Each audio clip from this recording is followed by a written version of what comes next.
तो पहला हो गया हमारे थॉट्स, दूसरा हो गया विजुअलाइजेशन जिसको हम परिकल्पना या कल्पना कहते हैं संस्कृत में, तीसरा हो गया हमारा लिखना जो होता है, और चौथे हो गए हमारे वर्ड्स। ये चार चीजों से आपका संकल्प बनता है। के लिए University of California at Los Angeles का ही रिसर्च है अमित भाई कि आप जब पॉजिटिव बोलना शुरू कर देंगे ना, वर्ड्स, पॉजिटिव वर्ड्स आप जब बोलना शुरू कर देंगे तब आपकी सोच आपको भी मालूम नहीं होगा आपको पॉजिटिव बना देगी। मेडिटेशन करने से उनके कंसंट्रेशन पावर, उनका फोकस पावर 60 to 65% बढ़ गया। उनकी शॉर्ट टर्म मेमोरी और लॉन्ग टर्म मेमोरी दोनों में 45% बेनिफिट हुआ। आप जिस भी चीज को मैनिफेस्ट करना चाहते हैं ना, यदि जो इंसान हर दिन 20 से 30 मिनट किसी भी प्रकार का मेडिटेशन करिए तो रिसर्च क्लेम्स दैट आपकी जो मैनिफेस्टेशन करने की जो इच्छा है ना वो 5 to 6 टाइम्स बढ़ जाती है केवल मेडिटेशन करने से। और सबसे पावरफुल मेडिटेशन क्या है वो मैं आपको बताता हूँ। इजी भी है और पावरफुल भी है। उसको कहते हैं द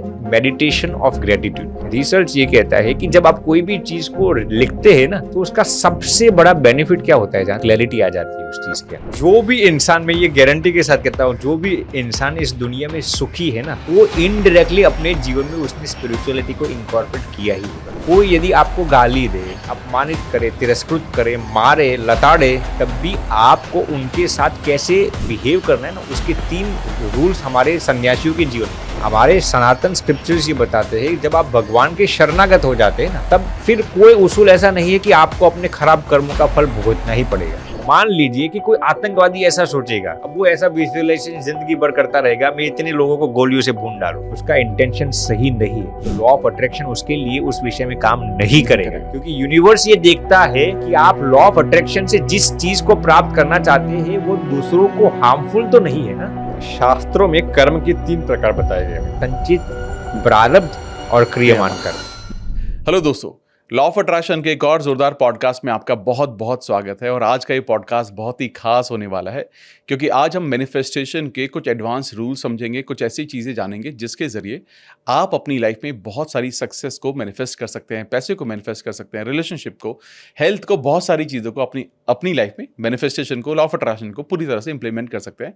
और आज इसके बारे में डिस्कस करने के लिए हमारे साथ एक स्पिरिचुअल लीडर हैं जो कि बहुत ही वक्त से बहुत सारे लोगों से बात कर रहे हैं, उन्हें एक सही डायरेक्शन देने की कोशिश कर रहे हैं।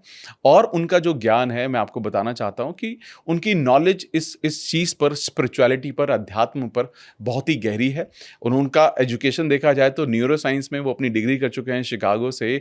बहुत कुछ सीखा, बहुत कुछ अपनाया, बहुत कुछ लाइफ में अचीव किया, फिर उन्होंने अध्यात्म का रास्ता अपनाया और आज वो हम सबको एक मार्गदर्शन देने के लिए यहाँ पर हैं, जिसके ज़रिए हम ये समझेंगे कि हम अपनी लाइफ में ज़्यादा खुशी को कैसे मैनिफेस्ट कर सकते हैं, अचीव कर सकते हैं, सक्सेस को कैसे अचीव कर सकते हैं। स्वामी जी, आपका हमारे पॉडकास्ट पर बहुत बहुत स्वागत है।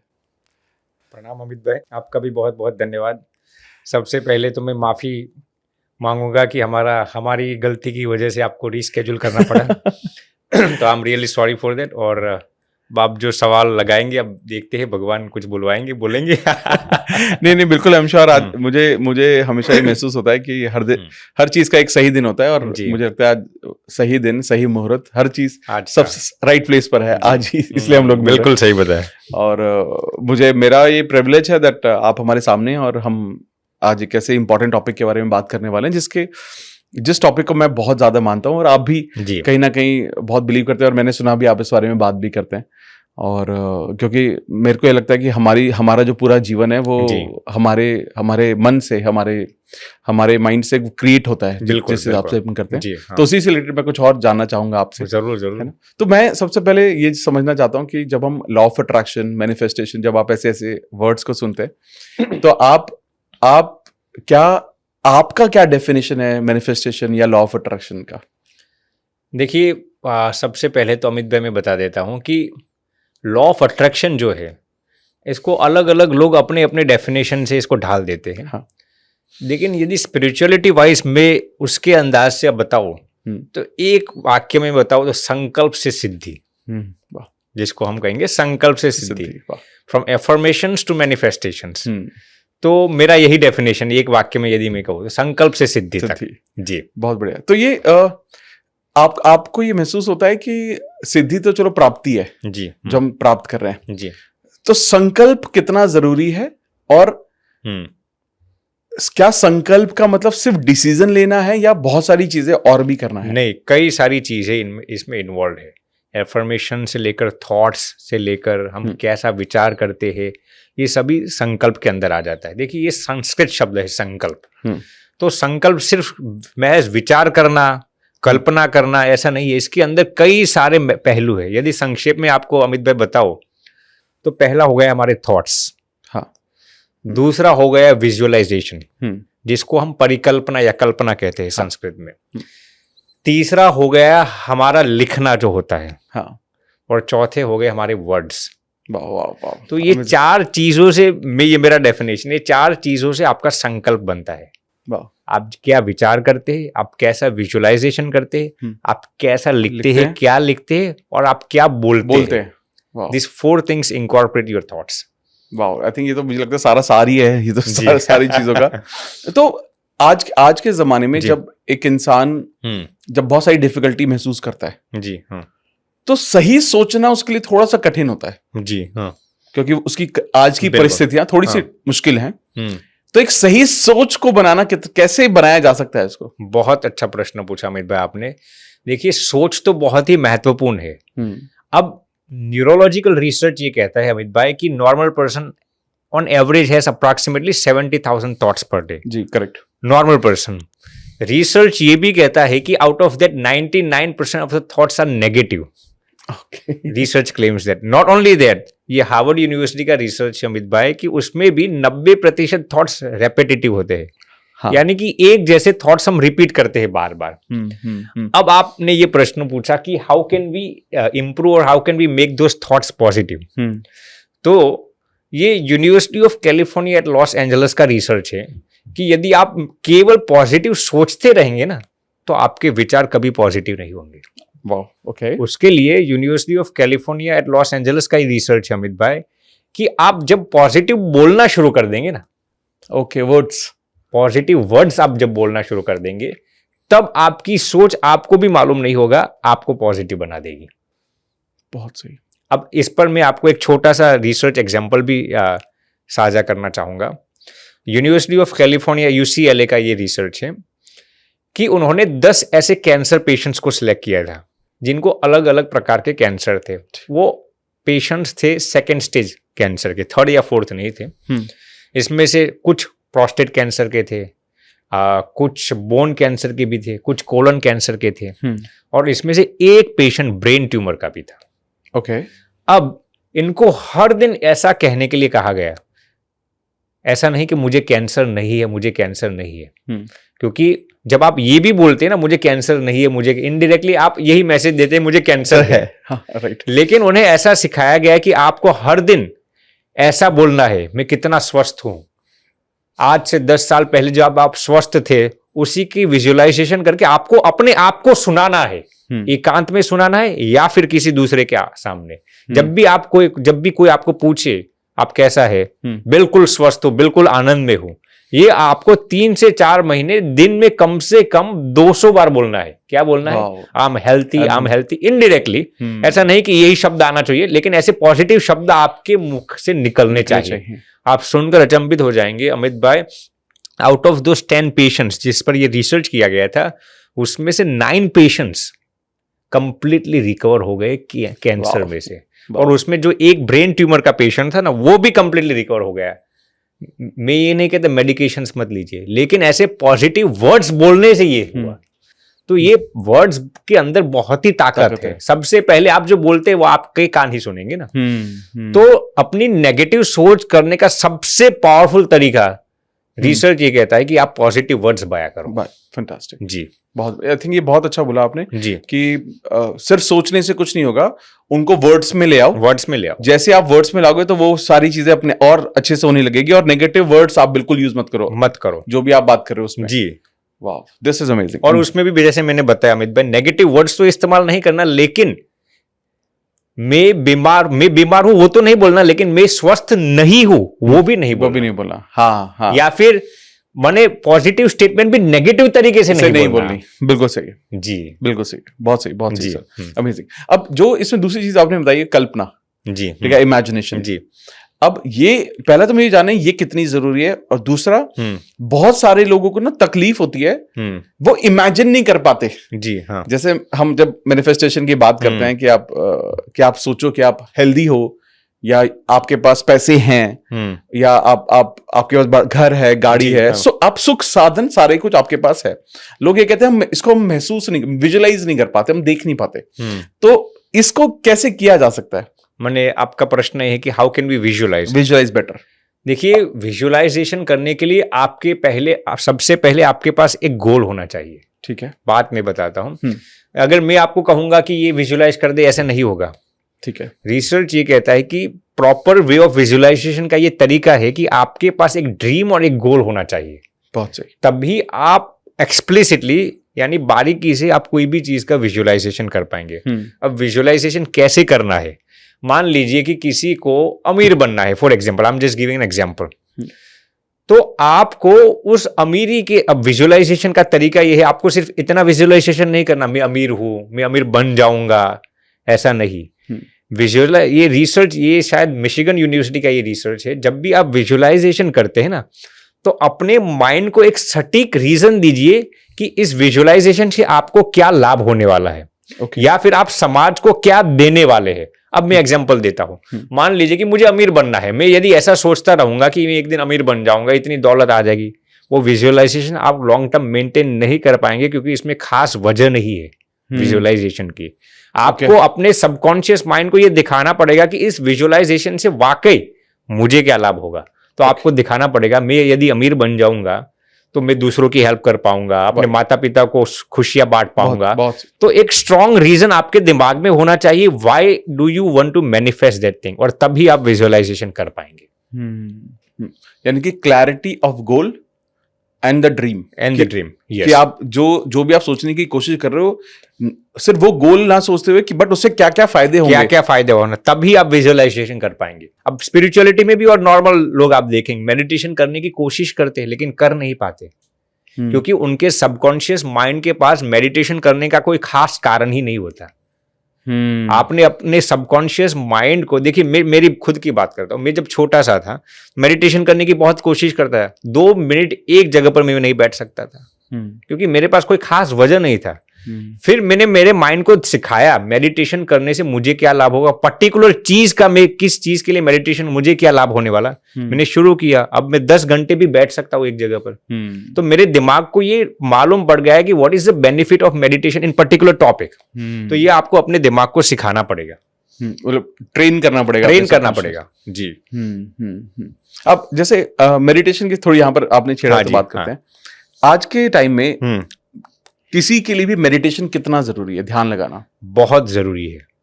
और देखिए पहले के, अब अमित भाई अब तो युग थोड़ा बदलता रहा। आज से 15 साल पहले कैसा था, जब भी आप ध्यान शब्द का इस्तेमाल करते थे ना, तो लोग ऐसा सोचते कि ये स्पिरिचुअल मॉन्क्स या स्पिरिचुअल लोग हैं उनके लिए ही है। हाँ।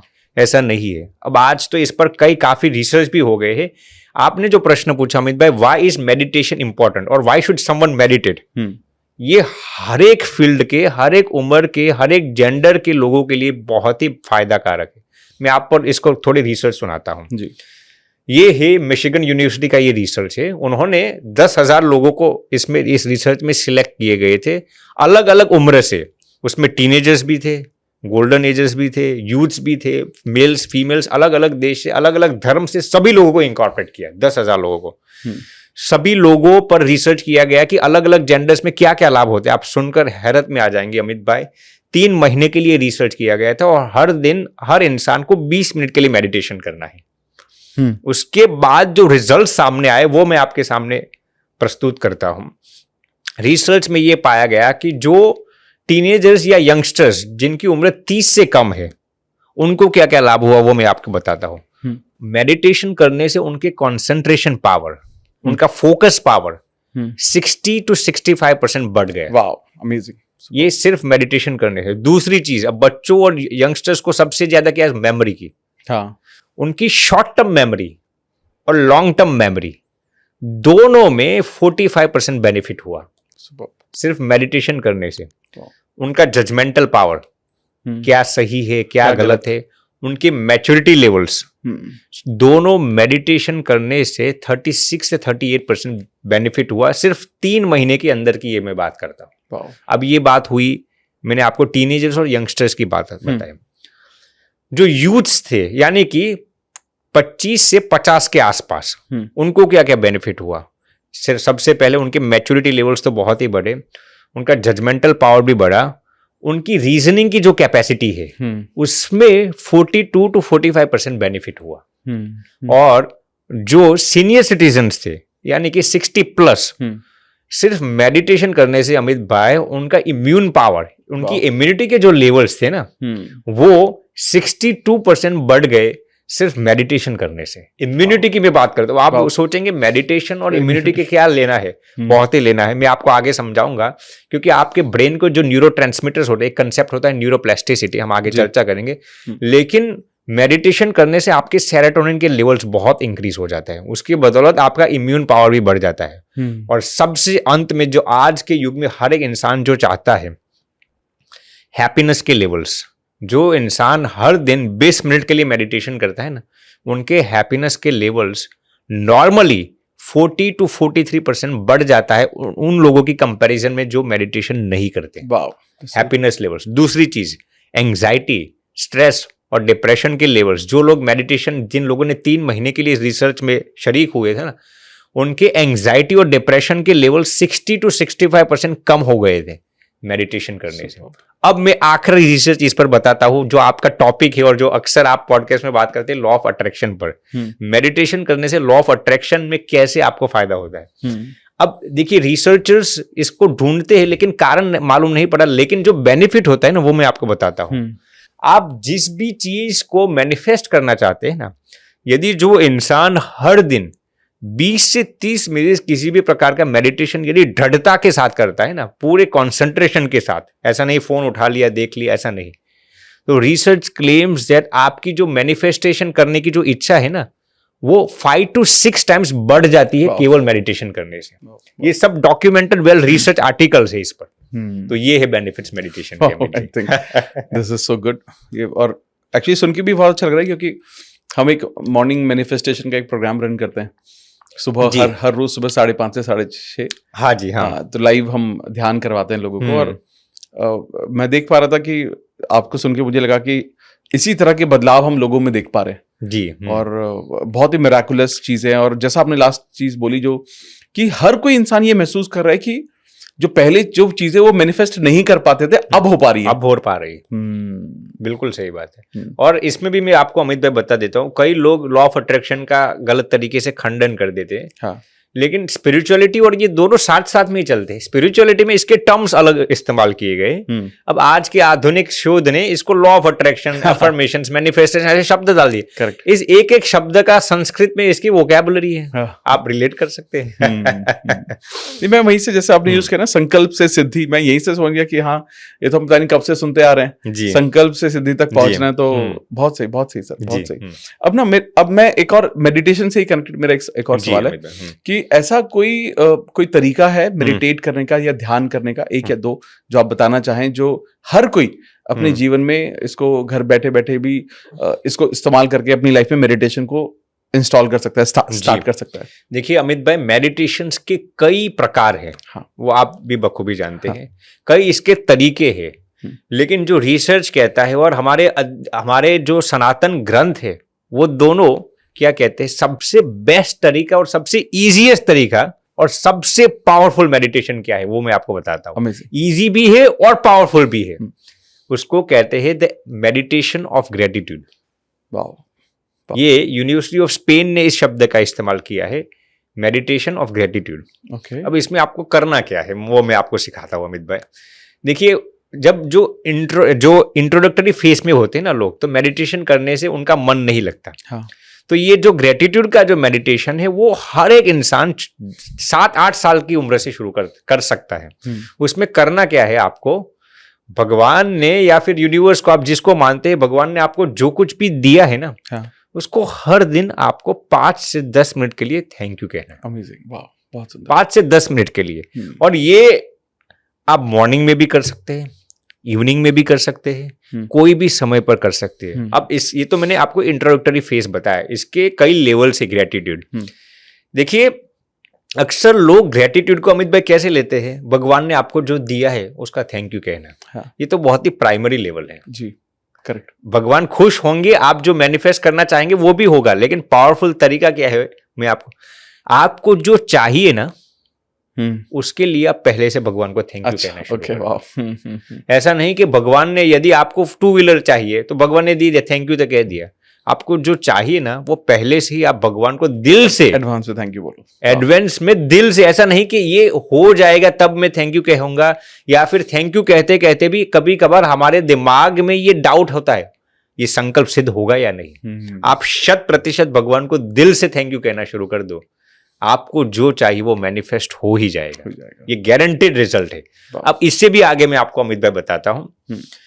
देखिए अक्सर लोग, ये ओपरा विनफ्रे का स्टेटमेंट है, मेरा नहीं है, gratitude is most powerful when even in difficult times you can thank God. तो मान लीजिए मेरे जीवन में अभी परेशानियां चलती है, दिक्कतें चलती है, किल्लतें चलती है, सफलता नहीं मिलती, या फिर लोग मेरे खिलाफ कुछ बोल रहे हैं, या फिर लोग मेरे पर गलत दोषारोपण करते हैं, ये तो ऐसा करता है, ये ऐसा करते हैं। ऐसे विकट समय में भी यदि आप भगवान को दिल से थैंक यू कह सकते हैं ना, दिल से, इस दुनिया की कोई भी ताकत आपको जो चाहिए ना वो सिद्ध करने से रोक नहीं पाएगी। अब इस पर मैं आपको कर्मा पर भी थोड़ा इसमें ले जाना चाहूंगा। अब आपने जो प्रश्न पूछा है वो मुझे याद है। हाँ जी, इसका उत्तर मैं इसी में दे दूंगा। देखिए हमारे सनातन स्क्रिप्चर्स में लिखा है कि आपने किए हुए कर्मों को आपको भुगतना ही पड़ता है। हाँ, राइट, बिल्कुल, ये सब सुना है हमने कि भाई आप टिट फॉर टैट, आपने जो अच्छे बुरे कर्म किए उसका फल आपको भुगतना ही पड़ेगा। बिल्कुल सही। लेकिन कृतज्ञता, जिसको हम ग्रेटिट्यूड कहते हैं, हाँ, इसके अंदर ऐसी ताकत है आपके खराब कर्मों को भी नष्ट कर सकता है। वाह वाह वाह। तो ये मैं कहना चाहूंगा कि आप अपने जीवन को, आप कोई भी सेक्टर से हो, स्पिरिचुअलिटी सेक्टर से हो या फिर कोई भी जेंडर के हो, आप ग्रेटिट्यूड को दिल से अपने जीवन में इंकॉर्पोरेट कर लीजिए। ग्रेटिट्यूड के मेडिटेशन को अपने जीवन में इंकॉर्पोरेट कर लीजिए। आप इस दुनिया की कोई भी ताकत आपको सफल होने से रोक नहीं पाएगी। और उसमें भी मैंने आपको जो बताया, सिर्फ प्राइमरी ग्रेटिट्यूड नहीं, भगवान ने आपको जो दिया है उसका ही थैंक यू कहना, ऐसा नहीं, आपको जो चाहिए उसका भी आप पहले से थैंक यू कहना शुरू कर दीजिए। इतना ही नहीं, मुश्किल दौर में भी, मुश्किल समय में भी आप भगवान को दिल से थैंक यू कहना सीखिए। ऐसे समय में थैंक यू कहना बहुत मुश्किल होता है, मैं समझता हूं, जब लोग आप पर गलत दोषारोपण करे, असफलताएं मिलती है, लॉस होता हो, तब ऐसे समय में हर एक इंसान शिकायत ही करता है। हाँ, लेकिन ग्रेटिट्यूड की सही परीक्षा उसी वक्त होती है। और यदि उस परीक्षा में, उस इम्तिहान में यदि आप पास हो गए तो मैं गारंटी के साथ कह सकता हूं भगवान आप पर इतना प्रसन्न हो जाएंगे, इतना प्रसन्न हो जाएंगे, आपके प्रारब्ध में जो लिखा होगा उससे 10 गुना ज्यादा दे देंगे। वाह, वाह, वाह। तो ये मेडिटेशन को हर एक इंसान को अमित भाई हर दिन प्रैक्टिस करना चाहिए। आई थिंक ये मुझे लगता है बहुत खूबसूरती से आपने बताया, और मुझे ये बहुत सही चीज लगी जब आपने कहा कि बहुत बार हम लोग शुरुआती लेवल पर उन चीजों के लिए तो थैंक यू बोल ही देते हैं जो हमारे पास ऑलरेडी है जी, बट जो चीजें आपको चाहिए उनके बारे में जब थैंकफुल होना शुरू करते हैं तो बेसिकली एक सही एनर्जी आपकी क्रिएट होती है, सही वाइब्रेशंस क्रिएट होती हैं, एक आपके भाव क्रिएट होते हैं, जो तो सब कुछ भाव का ही है, सब कुछ भाव का ही है कि अगर भाव हमारे इमोशंस हमारे सही होंगे तो बाकी सारी चीजें जी अपने आप हो जाएंगी। बिल्कुल। मैं एक और आपने ना एक और बात यहाँ पर छेड़ी अबाउट पावर ऑफ राइटिंग के बारे में आपने बोला। जी हाँ, ठीक है। तो पावर ऑफ राइटिंग कितना ज्यादा जरूरी है ये समझना है, क्योंकि बहुत अक्सर क्या होता है, लोग ना कहते हैं कि कई बार मैं सोच भी लेता हूं लेकिन ना मैं लिख नहीं पाता, मैं थोड़ा ना बिजी रहता हूं तो मैं लिख नहीं पाता हूं। जबकि हम अपने मैनिफेस्टेशन में बात करते हैं अफर्मेशन राइटिंग की, स्क्रिप्टिंग की, या थैंक यू लेटर लिखने की, हाथ से लिखने की बात अलग है। मैं मानता हूं क्योंकि बहुत एनर्जी, बिल्कुल, हाँ, क्योंकि उसमें हमारे वर्ड्स भी हैं, उसमें हमारी राइटिंग भी है, हमारे आंखें, बहुत सारी हमारी सेंसेस काम करती हैं जी जी। तो ये पावर ऑफ राइटिंग, ये राइटिंग कितनी जरूरी है? बहुत ही महत्वपूर्ण है अमित भाई, बहुत ही महत्वपूर्ण है। देखिए पहले तो मैं इसको स्पिरिचुअलिटी से कनेक्ट करता हूँ जी। हम कभी कभार भगवान का विजुअलाइजेशन करते हैं, हाँ, भगवान की मूर्ति का, भगवान के विग्रह का, अच्छी चीज है। अब आपने कभी कभार देखा होगा, मुझे मालूम नहीं, लेकिन हमने मंदिर में कई जगह देखा है, वो भगवान का नाम जब लिखते हैं, हाँ, राम राम हाँ, कृष्ण हाँ, कृष्ण कृष्ण हाँ, कृष्ण। बिल्कुल सही लिखते तो हैं। ये बाह्य रूप से आपको लगेगा कि यार ये लिखने आप चलिए एक नाम लिखेंगे ना, तो लिखने में जितना समय लगा है उतना आपको बोलने में आप 5 नाम बोल पाएंगे। बिल्कुल सही है तो पहले मुझे ऐसा लगता था यार लिखने से तो बेहतर अच्छा है कि 5 बार भगवान का नाम स्मरण कर लो जी। फॉर एग्जाम्पल, या फिर उससे भी फास्ट तरीका ये नाम भी ना बोलूं और मैं विजुलाइज कर लो विजुलाइज करो मन मन में। हाँ मन में। हाँ। तो ये सब अच्छी चीज है, लेकिन राइटिंग के अंदर जो पावर है ना, रिसर्च ये कहता है कि जब आप कोई भी चीज को लिखते हैं ना, तो उसका सबसे बड़ा बेनिफिट क्या होता है जानते हो? क्लैरिटी आ जाती है उस चीज के अंदर। सबसे महत्वपूर्ण फायदा ये होता है कि उस चीज के अंदर क्लैरिटी आ जाती है। अब देखिए मैं जब कॉलेज में पढ़ता था तो मेरे हैंड राइटिंग्स आज भी बहुत खराब है तो मैं लिखने से कतराता था। मुझे लगता था यार मेरे हैंड राइटिंग में भी खुद पढ़ने में मुझे अच्छा नहीं लगा आज भी। तो लोगों को मैं यदि दिखाता हूं ना मेरे हैंड राइटिंग में ये क्या लिखा है, तो आज भी मेरे हैंड राइटिंग्स अच्छे नहीं है, लेकिन मुझे समझ में आया कि लिखने से सबसे पहली चीज ये होती है कि आपके जो गोल है, आपका जो विजन है, उसमें 10 गुना क्लैरिटी आ जाती है। बिल्कुल आई एग्री। दूसरा बेनिफिट क्या होता है लिखने से, जब भी आप कोई भी चीज को लिखते हैं ना, आप जिस चीज को मैनिफेस्ट करना चाहते हैं ना, जिस चीज को सिद्ध करना चाहते हैं ना, वो भी रिसर्च ये कहता है कि उसके अंदर रफ्तार, उसके अंदर स्पीड और जो फर्मनेस आती है ना, वो 3 से 4 गुना आ जाती है लिखने से। तो यदि किसी के अंदर लिखने की आदत नहीं है ना, डालिए। मैं आपको गारंटी के साथ कह सकता हूं, मैं आज आप 10 लोगों को सिलेक्ट करेंगे ना, सबसे आलसी लिखने में मैं होऊंगा मैं रियल बताता हूं, लेकिन फिर भी मैंने अपने जीवन में ये आदत डाली। अब देखिए हम ट्रैवलिंग करते तो मैं नोट पेन तो नहीं रखता, मैं मेरे फोन में जो भी मेरे थॉट्स आते हैं, जो भी अच्छे विचार आते हैं, या जो भी मैं मैनिफेस्ट करना चाहता हूं, मैं लिख लेता हूं। एक बार लिखा ऐसा नहीं, दिन में 10 बार मैं उसी चीज को रिपीट करता हूं। और मैंने मेरे खुद के जीवन में देखा है अमित भाई, लिखने से 10 गुना पावर आ जाती है। तो मैं हर एक इंसान को कहना चाहूंगा लिखने की आदत डालिए। जी। ये आई थिंक ये मुझे लगता है आपने इसको पूरा सार ही कर दिया इसके बारे में, क्योंकि लिखने में जो मतलब पहली चीज मैं वही बोलता हूँ लोगों को जब पूछते हैं तो कि सबसे पहले आप लिखना शुरू कर दो। Amazing. But coming from you again वो स्टैम्प लग गया है कि और लिखना और अमित भाई बोलना हमने शुरुआत में भी इसकी चर्चा कर ली। आप जो प्राप्त करना चाहते हैं ना, जोर जोर से अपने आप को सुनाइए, वो चीजें सुनाते रहिए। और मैं तो ये भी कहूंगा कि आप अपने जितने करीब के लोग हैं ना, मैं ये नहीं कहता दुनिया में आप ढिंडोरा पीटिए कि सबको बता दिए, लेकिन आपके करीब के जो लोग हैं ना, मित्र हो, फैमिली मेंबर्स, उनको भी सुनाइए आप जो प्राप्त करना चाहते हैं। गोल शेयर कीजिए अपने रियल। देखिए मैं मेरे खुद के लाइफ की बात करता हूं, मैं पहले ऐसी चीजें डिस्क्लोज नहीं करता था। क्यों? मुझे ये डर था यदि मैंने उस चीज को मैनिफेस्ट नहीं किया तो मेरे करीब के लोग मेरे विषय में क्या सोचेंगे, या नजर लग जाएगी, ये भी नजर भी लग जाएगी, ऐसा भी एक मिथ पहले था। तो देखिए मैं जब यूएस में पढ़ता था ना, मुझे पक्का था मुझे न्यूरो साइंस की पढ़ाई करनी है। फिर मैंने शुरुआत में सोचा यदि यार मुझे एडमिशन नहीं मिला तो लोग मेरा परिहास उड़ाएंगे। ये भी एक रिस्क है ना, जैसे किसी को डॉक्टर बनना है और ये पहले से डिस्क्लोज कर लेगा, अरे तो डॉक्टर मेडिकल स्कूल में एडमिशन नहीं मिलेगा, तो लोग उनका परिहास करेंगे। लेकिन मुझे भगवत कृपा से ऐसा मालूम नहीं, मुझे ये गोल मेरे 5-10 मित्रों को कहना है। मैंने उनके साथ साझा कर दिया कि मुझे इस यूनिवर्सिटी में न्यूरो साइंस में एडमिशन लेना ही है। वाह, अमेजिंग। तो उनको कहने से मेरे अंदर ये लग गया कि वो मुझे अब मेहनत करनी ही पड़ेगी, नहीं करूंगा तो लोग क्या सोचेंगे मेरे विषय में। तो इस बदौलत भी मैंने डिस्क्लोज किया तो मुझे खुद फायदा हुआ। फिर न्यूरो साइंस की पढ़ाई के बाद मैंने सोच लिया था मुझे संत बनना है। अब ये तो मेरे लिए सबसे बड़ा चैलेंज था कि संत बनना, यानी यार ये डॉक्टर बनने से 1000 गुना डिफिकल्ट मैं मानता हूं, क्योंकि आपको अपना सब कुछ त्यागना पड़ता है। फिर भी मैंने जो अमेरिकन फ्रेंड्स थे उनको मैंने बयां कर दिया कि मुझे यार ऐसा संत बनना है। उनको मैंने समझाया कि संत होने में, उनको तो संत होना क्या भी मालूम नहीं था। मेरे इंडियन फ्रेंड्स थे, उनको मैंने समझा दिया, सबको मैंने समझा मुझे संत बनना है। उनको कहने से मेरे, फिर देखिए ये यूनिवर्सल लॉ अमित भाई, जब भी आप किसी को कहते हैं ना, तो पहले तो आपके अंदर वो फर्मनेस आ जाती है, दूसरे अंदर आपके करीब के लोग आपको उस गोल को प्राप्त करने के लिए सपोर्टिव इनडायरेक्टली हो ही जाते हैं। तो मैंने देखा जो अमेरिकन एथियस्ट लोग थे ना, नास्तिक लोग, उन्होंने भी मेरे सामने ऐसा वाइब्रेशंस क्रिएट कर लिया कि ये बंदा भविष्य में संत बनने वाला है। तो मेरे साथ गलत अनाप शनाप की बातें नहीं करते थे, शराब नहीं पीते थे, नॉनवेज नहीं खाते थे। तो यूं ही मुझे ऐसा एम्बियंस, ऐसा एनवायरमेंट मिल गया। तो मैं ये जरूर कहना चाहूंगा अमित भाई, आपका जो गोल है ना, वो मैं रिपीट करता हूं, सबको कहने की जरूरत नहीं है, लेकिन अपने करीब के लोगों को आप डिस्क्लोज कीजिए, आपकी रफ्तार बहुत बढ़ जाएगी उस चीज को प्राप्त करने में। अभी ये बहुत अच्छा बोला जी।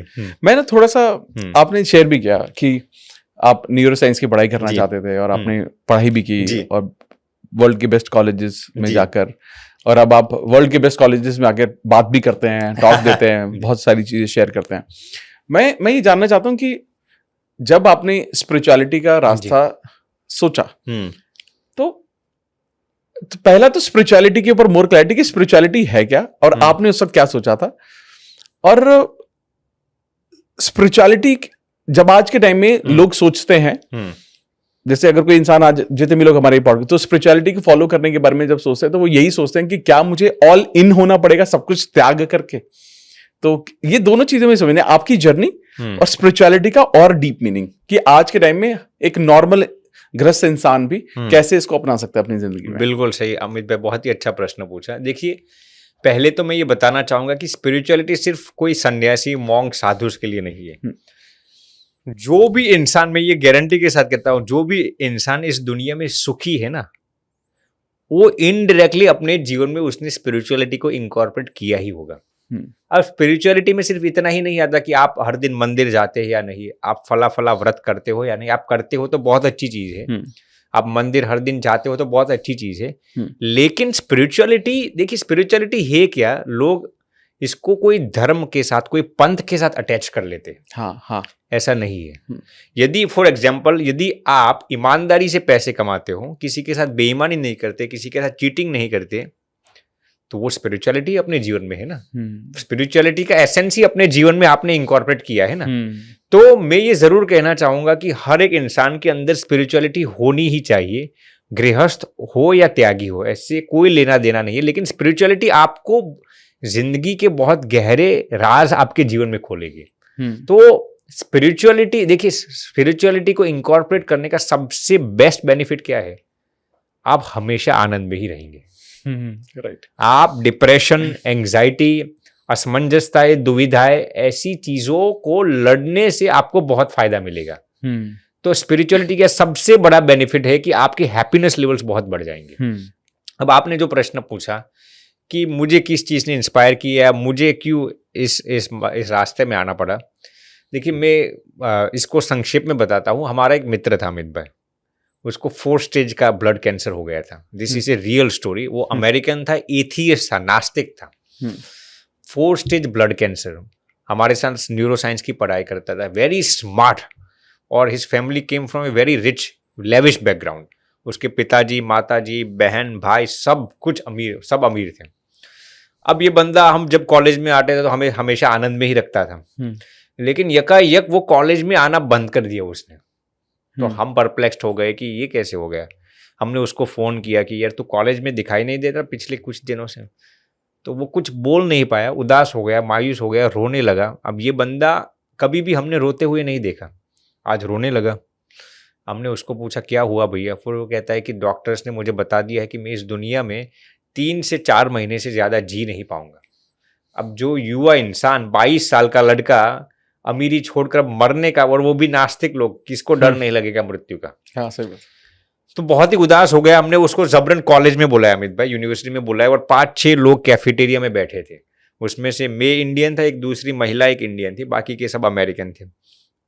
हमने उसको तसल्ली दी, सब धीरज दी, लेकिन स्वाभाविक है जब किसी को मृत्यु दिखाई देती है तो वो उदास हो जाएगा। फिर हमने कहा भैया भगवान कुछ अच्छा करेंगे। वो घर पे गया। उस रात को भगवान उसके स्वप्न में आते हैं। रियल इंसिडेंट में आपके साथ साझा करता हूँ। भगवान उसके स्वप्न में आते हैं अमित भाई, और उसको कहते हैं आई will cure your 4 stage blood cancer. English में बताते हैं उसको। ये बंदा को लगा कि ये सब सुपरस्टिशन से, ये सब इमेजिनेशन से, हेलुसिनेशंस हो सकते हैं, क्योंकि उसको पिछले कुछ दिनों से मृत्यु ही दिखाई दे रहा था। कोई बात नहीं, दूसरे दिन सुबह हो गई, वो कॉलेज में आता है, किसी को बताया नहीं। दूसरे दिन रात को भगवान वही वस्त्र, वही आभूषण धारण करके उसके ड्रीम में आते हैं, और उसको कहते हैं, इंग्लिश में कहते हैं कि आई विल क्योर योर कैंसर। उसके सिर पर हाथ रखते हैं और चले जाते हैं, स्वप्न में आते हैं। इसको लगा ये सब हेलुसिनेशन, सुपरस्टिशंस क्या हो सकता है। तीसरे दिन अमित भाई वही भगवान, वही वस्त्र, वही आभूषण में वही मुस्कुराहट, और भगवान उसके सिर पर हाथ रखते और कहते हैं, मैं उसका नाम नहीं दूंगा क्योंकि उसने कहने के लिए मना किया है, तो उस भगवान ने कहा कि आई क्योर योर कैंसर। 3 रात लगातार भगवान उसके स्वप्न में आते हैं और ऐसा बयां करते हैं अमित भाई। फिर ये चौथे दिन मुझे अभी भी याद है, शायद थर्सडे या फ्राइडे था, वो कॉलेज के कैफेटेरिया में आता है और कहता है कि यार, इंग्लिश में कहता है, some Hindu god is coming in my dream and he is telling me that I will cure your cancer. तो हमने उनको पूछा कि तुझे कैसे मालूम पड़ा है हिंदू भगवान ही? तो उसने गूगल में जाकर टाइप किया और हमें वो फोटो दिखाई। हमने कहा ये तो हमारे ही सनातन के भगवान हैं, भगवान किशन जी थे। तो हमने उसको पूछा, और हमने और उस इंडियन महिला ने, कि क्या भगवान ने बताया तुझे स्वप्न में? यार सब ये सब ऐसा कहते थे कि तेरा कैंसर मिटा दूंगा, वो सब कल मिसकंसेप्शंस हैं। हमने उसको कहा नहीं, ये गलत नहीं हो सकता। जब ड्रीम में भगवान आपके स्वप्न में आते हैं ना, तो हमारे शास्त्र कहते हैं कि आपका ड्रीम कभी भी गलत नहीं हो सकता। वो कहता है ये सब सुपरस्टिशंस है, मैं नहीं मानता, मैं भगवान को ही नहीं मानता, मैं इसको क्यों मानूंगा। सही बात। वो जो इंडियन महिला थी ना, वो जबरन उसको अस्पताल में ले जाती है अमित भाई, और उसकी सीटी और MRI कराती है। You will be flabbergasted to hearken, उसका 4 स्टेज का leukaemia blood cancer absolutely normal आ गया। कोई मानने के लिए यकीन ही नहीं था, डॉक्टर्स मानने के लिए यकीन नहीं थे। फिर ब्लड रिपोर्ट्स करवाए, ब्लड रिपोर्ट्स में नॉर्मल आया अमित भाई। फिर हमने सोचा चलिए दूसरे अस्पताल में जाकर दूसरी जगह पर सीटी से MRI करा, हो सकता है मशीन में भी कुछ एरर हो सकती है। दूसरी जगह पर गए, दूसरी जगह पर सब सीटी, सब MRI और सब ब्लड रिपोर्ट्स, 3 दिन के अंदर 4 stage leukaemia blood cancer absolutely normal आ गया। My God. तो इसी वक्त अमित भाई हमारे दिलो दिमाग में ये विचार चलते हैं कि हमें संत बनना है, हमें संत बनना है। अब मैंने ये इंसिडेंट मेरी आंखों से देखी, हमारा ही करीब का मित्र था। यदि मैंने सोचा कि ये भगवान यदि एक नास्तिक के लिए इतना कुछ कर सकते हैं, तो यदि हम हमारा जीवन भगवान के लिए थोड़ा कुछ भी समर्पित कर लेंगे, तो भगवान हमें क्या क्या नहीं कर पाएंगे। तो इस इंसिडेंट ने हमें इंस्टिगेट किया, हमें इंस्पायर किया कि मुझे भी मेरे जीवन में मॉन्कहुड को इनिशिएट करना है। और फिर हमने एमर्सन का एक कोट पढ़ा था अमित भाई, उसमें लिखा था कि you should plant a tree under whose shade you do not plan to sit. आपको ऐसे वृक्ष को बोना चाहिए जिस वृक्ष के नीचे आप बैठने वाले नहीं है। तो मैंने सोचा कि monkhood would be the best way for me where I can utilise my energy, time and resources absolutely for the welfare of others. तो ये इंसिडेंट ने हमें इंस्पायर किया स्पिरिचुअलिटी की ओर। बहुत ही सुंदर, मतलब ये बिल्कुल रोंगटे खड़े कर देने वाला इंसिडेंट है। और कैसे जब हम बात करते हैं ना कि जब हम भगवान के इन्फ्लुएंस में होते हैं और जब हम मानते हैं, तो और ये बात आपने सही कहा कि एक भगवान नास्तिक के लिए इतना कुछ कर सकता है, तो जो लोग फॉलो कर रहे हैं, जो लोग मान रहे हैं, उनके लिए तो पता नहीं क्या ही नहीं कर पाएंगे। बिल्कुल सही बात। अमेजिंग, मतलब मेरे पास शब्द कम है इसको समझने के लिए, क्योंकि ये इतनी मिराकुलस चीज होती है। क्योंकि हम भी कई बार, और आज भी ऐसी इंसिडेंट होती है क्योंकि मैं भी कई बार लोगों से मिलता हूँ, तो लोग बोलते हैं कि हम कुछ बताते हैं, वाटर टेक्निक बताते हैं, कुछ बताते हैं कि भगवान का नाम लेकर या अपनी इन्फॉर्मेशन बोलकर आप पानी पिएंगे तो इट्स गोना क्योर। तो बहुत अमेजिंग रिजल्ट्स भी आते हैं लोगों के। But this was fabulous sir, this was fabulous. तो आज जब आप देख रहे हैं अपनी लाइफ को, आपकी, क्योंकि आप बहुत यंग भी हैं और आपको उतना ही गहरा ज्ञान भी है, और तो आज आप अपनी लाइफ को एज अ स्पिरिचुअल टीचर आप किस तरह से देखते हैं, और how do you see India going in terms of spirituality and world going? Okay, बहुत ही अच्छा प्रश्न पूछा अमित भाई। देखिए, मैं मेरा खुद का एक्सपीरियंस बताता हूँ। पिछले 15 सालों में 2010 से मैं देखता हूँ कि भारत स्पिरिचुअलिटी की ओर बहुत एडवांस होता जा रहा है। इसका एक कारण ये भी है कि लोगों के दिमाग में अब सनातन धर्म के प्रति नॉलेज बहुत बढ़ने लगा है। जो मिसकंसेप्शंस थे, जो गलत धारणाएं थी, जो सुपरस्टिशंस थे, वो सब अब दरकिनार होने लगे हैं।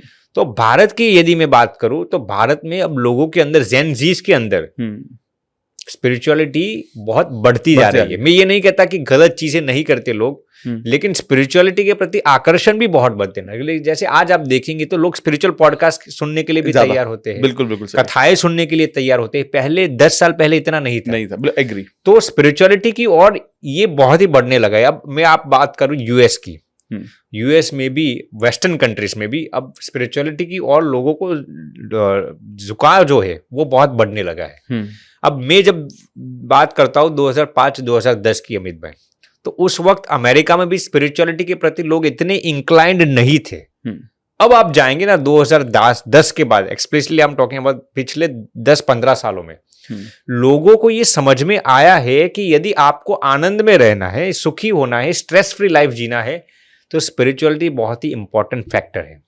अब आप देखेंगे अमित भाई, तो यूएस कोर्सेस के अंदर भी, हम जब हाई स्कूल में पढ़ते थे अमेरिका में, तो अमेरिका के अंदर भी वो स्पिरिचुअलिटी नाम नहीं देंगे, लेकिन इनडायरेक्टली ग्रेटिट्यूड, फॉरगिवनेस, ऐसी चीजों को जानबूझकर इंकॉर्पोरेट करते कोर्सेस के अंदर। क्यों? क्योंकि उन्हें समझ में आ गया है कि इन चीजों के बगैर लोगों को आनंद में रहना बहुत ही मुश्किल है। तो स्पिरिचुअलिटी के अंदर लोगों का रुझान अब बढ़ने लगा है। मैं ये जरूर देखता हूँ पिछले 1 दशक से। अमेजिंग। आपने एक बहुत अच्छा वर्ड यहाँ पर यूज किया सर, फॉरगिवनेस। जी अमित भाई, ठीक है। और कंसिस्टेंटली मैं भी देखता हूँ कि एक इंसान कई बार जो बहुत कुछ कर रहा होता है लेकिन फॉरगिवनेस नहीं होती उसके अंदर, तो काफी सफरिंग होती है उसके अंदर। बिल्कुल। और वो जिसको हम एक कॉन्सेप्ट बोलते हैं, लेट गो नहीं कर पाता वो चीजों को। जी। तो फॉरगिवनेस एंड लेटिंग गो, ये कितना इंपॉर्टेंट है? बहुत ही महत्वपूर्ण है अमित भाई।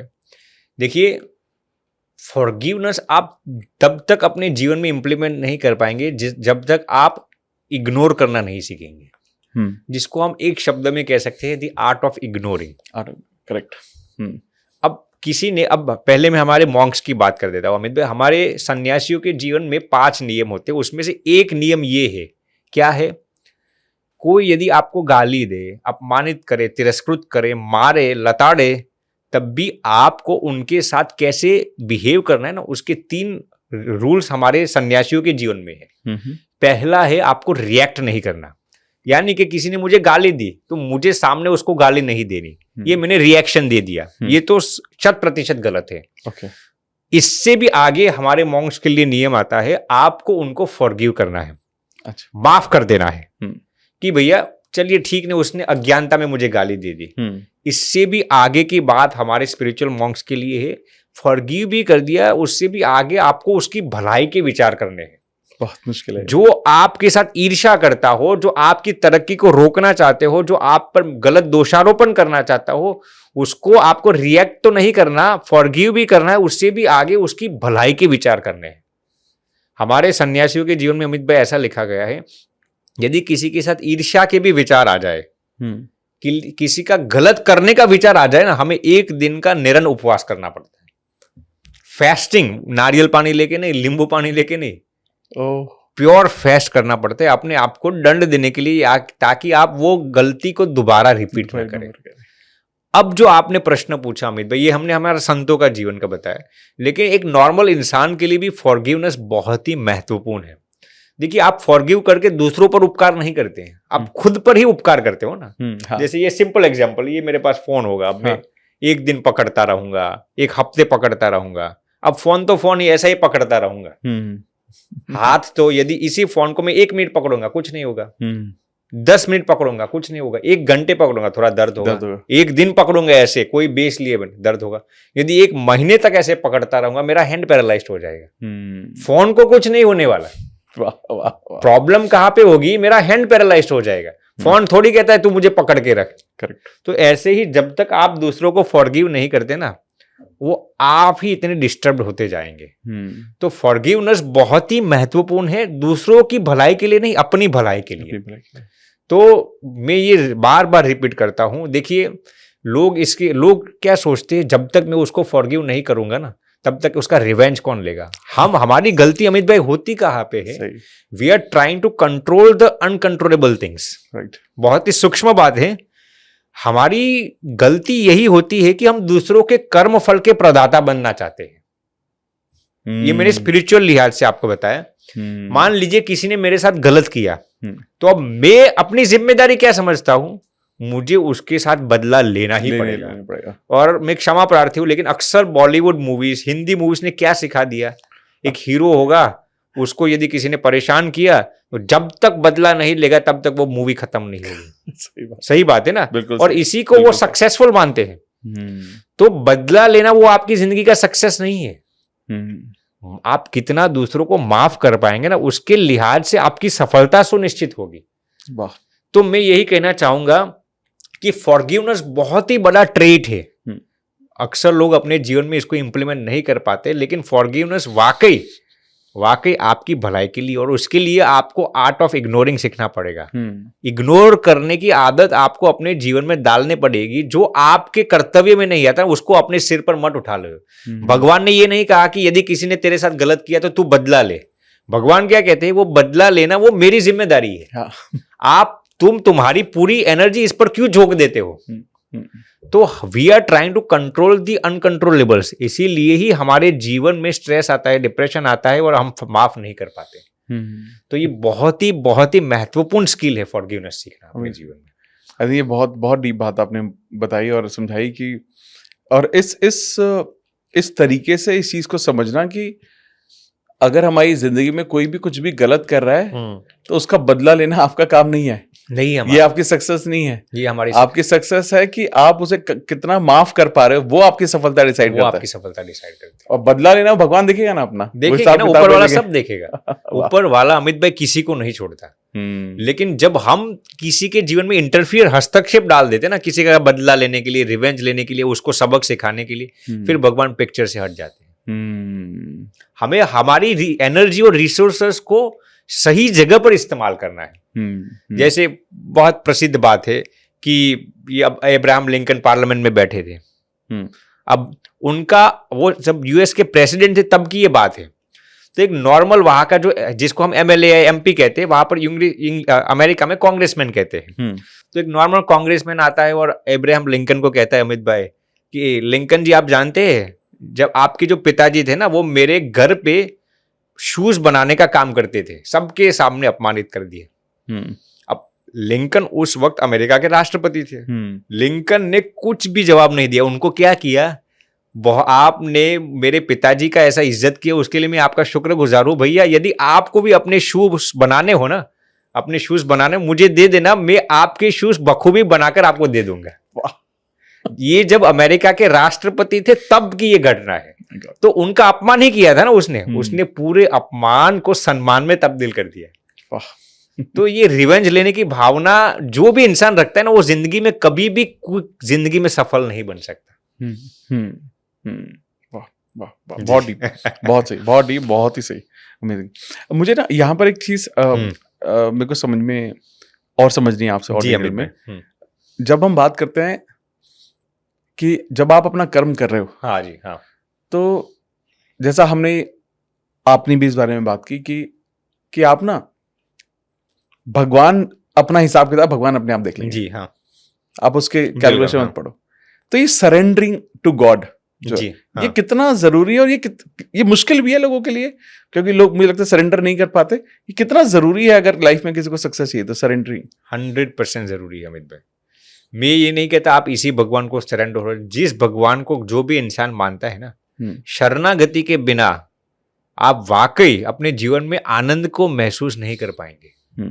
शरणागति बहुत ही महत्वपूर्ण चीज है, क्योंकि जब आप शरणागत हो जाते हैं ना, आपने जो कर्म शब्द का उपयोग किया था अमित भाई, तब आपके अच्छे कर्म या बुरे कर्म अब फिर आपके जुरिस्डिक्शन में नहीं रहे। हमारे सनातन स्क्रिप्चर्स ये बताते हैं जब आप भगवान के शरणागत हो जाते हैं ना, तब फिर कोई उसूल ऐसा नहीं है कि आपको अपने खराब कर्मों का फल भुगतना ही पड़ेगा।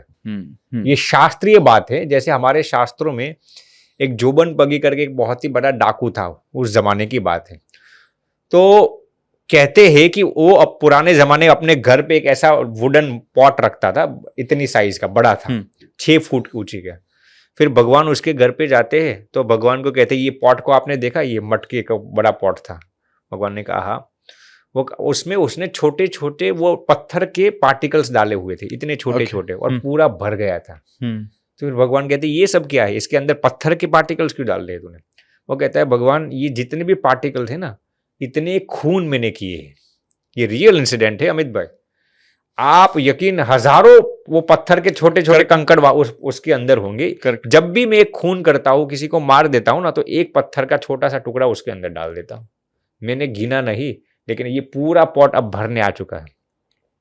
तो वो बाद में भगवान को वो बंदा कहता है कि अब मुझे तो मालूम नहीं कौन से नरक में जाऊंगा, मैंने इतना खून कर दिया, इतना खून। वो रॉबर था, कई लोगों को रॉबरी किया था उसने, तो उसको अपने पापों का प्रायश्चित होने लगा। तो वो भगवान को पूछता है कि अब इस पाप से छूटने के लिए मेरे लिए कोई तरीका है? भगवान कहते हैं एक ही तरीका है, यदि तू अच्छा कर्म करता रहेगा ना, फिर भी तू इसमें से बाहर निकलते निकलते तुझे कई जन्म बीत जाएंगे, तो भगवान की शरणागति ले ले। अब देखिए, शरणागति जब हम लेते हैं ना अमित भाई, इसका अर्थ ये नहीं है कि आपने भगवान को सौंप दिया और आप जो करते हैं वही करते हैं। जब आप शरणागत हो जाते हैं ना, तब ये कंडीशन के साथ आप जानबूझकर नोइंगली आप कोई भी गलत कर्म को नहीं करेंगे।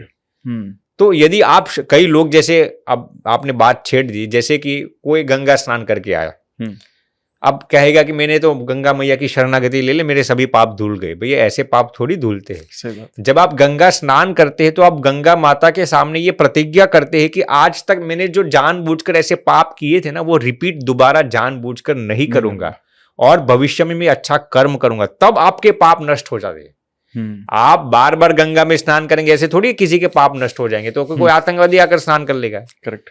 तो शरणागति का अर्थ अमित भाई ये है कि आप भगवान के शरणागत होते इस शर्त के साथ कि आप कभी भी जानबूझकर, नोइंगली, मैं नहीं कहता कि गलत कर्म नहीं करेंगे, लेकिन नोइंगली आप कोई भी गलत कर्म नहीं करेंगे, और उसी वक्त आप सही अर्थ में शरणागत होते।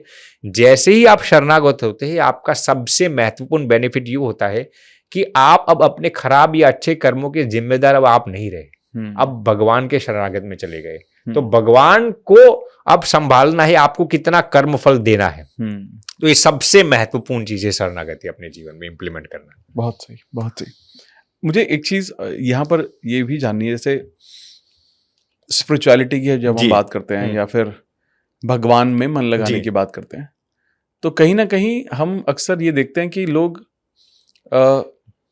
ये सोचते हैं कि अगर हम मटेरियलिस्टिक चीजें पाना चाहते हैं तो मटेरियलिस्टिक चीजें हमें भगवान से दूर ले जाती हैं। ओके। या पैसा कमाने के जब कमाना चाहते हैं तो बहुत सारे लोग ये सोचते हैं कि यार पैसा कमाने के पीछे दौड़ में जाऊंगा तो मैं भगवान को खो दूंगा, या मुझे स्पिरिचुअलिटी के रास्ते पे जाना है तो मुझे पैसा भी त्यागना होगा, परिवार भी त्यागना होगा। और आज के टाइम में पैसा तो बेसिक नेसेसिटी है परिवार के लिए, सब चीजों के लिए। जी अमित भाई। और मैं तो बोलता हूँ कि लोगों को करना चाहिए ताकि आप दूसरों की मदद कर सके, जी, है ना। तो क्या ये सही मिथ है या सही मिथ बोल रहा हूँ क्या ये सही है कि पैसा कमाना आपको स्पिरिचुअलिटी से दूर ले जाता है? नहीं, ये सही बात नहीं है अमित भाई। देखिए, पैसा कमाना वो सही या गलत अपने आप में नहीं है। देखिए, पहले तो मैं ये बताना चाहूंगा कि money itself is one of the biggest power. Right. Money के अंदर वो पावर है, आपको गलत तरीके से गलत जगह पर भी ले सकता है, अच्छी जगह पर ले सकता है। आप पैसा क्यों कमाना चाहते हैं ना, वो इंटेंशन पर निर्भर करता है अमित भाई। तो मान लीजिए कोई इंसान ऐसा सोचता है अमित भाई मुझे अरबोपति बनना है, इसमें कोई पाप नहीं है। आप ये सोचते हैं मुझे अरबोपति बनना है तो आपको थोड़ी भगवान से दूर हो जाए। आपने रिचेस्ट बनना है आपको, इसका अर्थ ये नहीं कि आप भगवान से दूर चले गए। आपका इंटेंशन क्या है पैसा कमाने का? जैसे आपने बताया कि यदि आप पैसा कमाकर दूसरों की सहायता करना चाहते हैं, दूसरों की मदद करना चाहते हैं, माता पिता की सेवा करना, गरीबों की सेवा करना चाहते हैं, तो वो आप पुण्य अर्जित करते हैं। वही पैसे आपको भगवान के करीब ले जाएंगे ना। आज जितने भी मंदिर चलते हैं, जितनी भी अच्छी संस्थाएं, एजुकेशन, हेल्थ सेंटर्स चलते हैं, डोनेशन से तो अच्छा अक्सर इंस्टीट्यूशंस चलते हैं, तो इसमें अच्छे लोग दान देते हैं तभी तो चलता है ना। तो यदि आपका पैसा कमाने का मकसद सही है ना, तो आप भगवान के करीब जा रहे हो। पैसा आपको भगवान से दूर नहीं ले जा रहा है। आप पैसे का उपयोग कैसे करते हैं, इससे ये सुनिश्चित होता है अमित भाई कि पैसे आपके लिए क्या कर पाएंगे। तो सब इंटेंशन पर निर्भर होता है, सब हमारी इंटेंशन पर निर्भर करता है। यानी कि जैसा आपने बोला कि पैसा भी एक तरह की एनर्जी ही, बहुत पावरफुल एनर्जी है, बहुत पावरफुल एनर्जी है। आप उसका बस इस्तेमाल कैसे कर रहे हो वो डिसाइड करता है कि बिल्कुल पैसा सही है या बिल्कुल। ओके, अमेजिंग, बहुत सही। तो मैं एक और चीज मैं समझना चाहता हूँ यहाँ पे आपसे कि जब हम लॉ ऑफ अट्रैक्शन मैनिफेस्टेशन के बारे में बात करते हैं तो क्या क्या चीजें उसमें इंक्लूड करनी चाहिए? कुछ क्राइटेरिया होता होगा कि जो लोगों के संकल्प हैं वो सिद्धि तक पहुंचे? क्या क्या चीजें बहुत जरूरी होती है किसी भी इंसान के लिए? बहुत ही अच्छा प्रश्न पूछा अमित भाई। देखिए, इसमें मैं 2-3 चीजें बताना चाहूंगा। ये मेरे खुद का रिसर्च जो मैंने पर किया है, और आज का अद्यतन रिसर्च भी इसको इनकॉर्पोरेट करता है। देखिए, लॉ ऑफ अट्रैक्शन में सबसे महत्वपूर्ण, तो अमित भाई हमने शुरुआत में चर्चा कर ली, क्लैरिटी होनी चाहिए। हाँ। और क्लैरिटी आती है 4 चीजों से, जैसे हमने चर्चा कर ली, थॉट्स, हाँ, विजुअलाइजेशन, राइटिंग्स और आपके वर्ड्स। बिल्कुल सही। तो सबसे महत्वपूर्ण ये क्लैरिटी होनी चाहिए जी। आपके अंदर। जितना भी स्किल होगा, हार्डवर्क करते होंगे, लेकिन क्लैरिटी नहीं होगी ना, तो आप उस चीज को कभी भी मैनिफेस्ट नहीं कर पाएंगे। ये सबसे महत्वपूर्ण चीज। दूसरी चीज इस पर मैं आपको बताना चाहूंगा अमित भाई, हार्डवर्क। अब उसमें भी हार्डवर्क में ये सिर्फ नहीं कहता मेहनत करते जाओ, गधे भी मेहनत करते, सफलता किसी को नहीं मिलती। आपको स्मार्टली हार्डवर्क करना है। हार्डवर्क करना है, लेकिन सही दिशा में। हाल बेचारा कोई मजदूर भी मेहनत करते हैं, लेकिन दिन में 1000 रुपया कमा सकते हैं। तो you have to put your hard work in the right direction and at the right place. तो हार्ड वर्क में you have to smartly work hard. ये दूसरी चीज मैं आपको अमित भाई बताना चाहूंगा। तीसरी चीज ये है लॉ ऑफ अट्रैक्शन को काम करने के लिए कि आपका इंटेंशन क्या है। सही। मान लीजिए कि कोई आतंकवादी ऐसा सोचेगा, अब वो ऐसा विजुअलाइजेशन जिंदगी भर करता रहेगा, मैं इतने लोगों को गोलियों से भून डालूं, उसका इंटेंशन सही नहीं है, तो लॉ ऑफ अट्रैक्शन उसके लिए उस विषय में काम नहीं करेगा। क्योंकि यूनिवर्स ये देखता है कि आप लॉ ऑफ अट्रैक्शन से जिस चीज को प्राप्त करना चाहते हैं वो दूसरों को हार्मफुल तो नहीं है ना।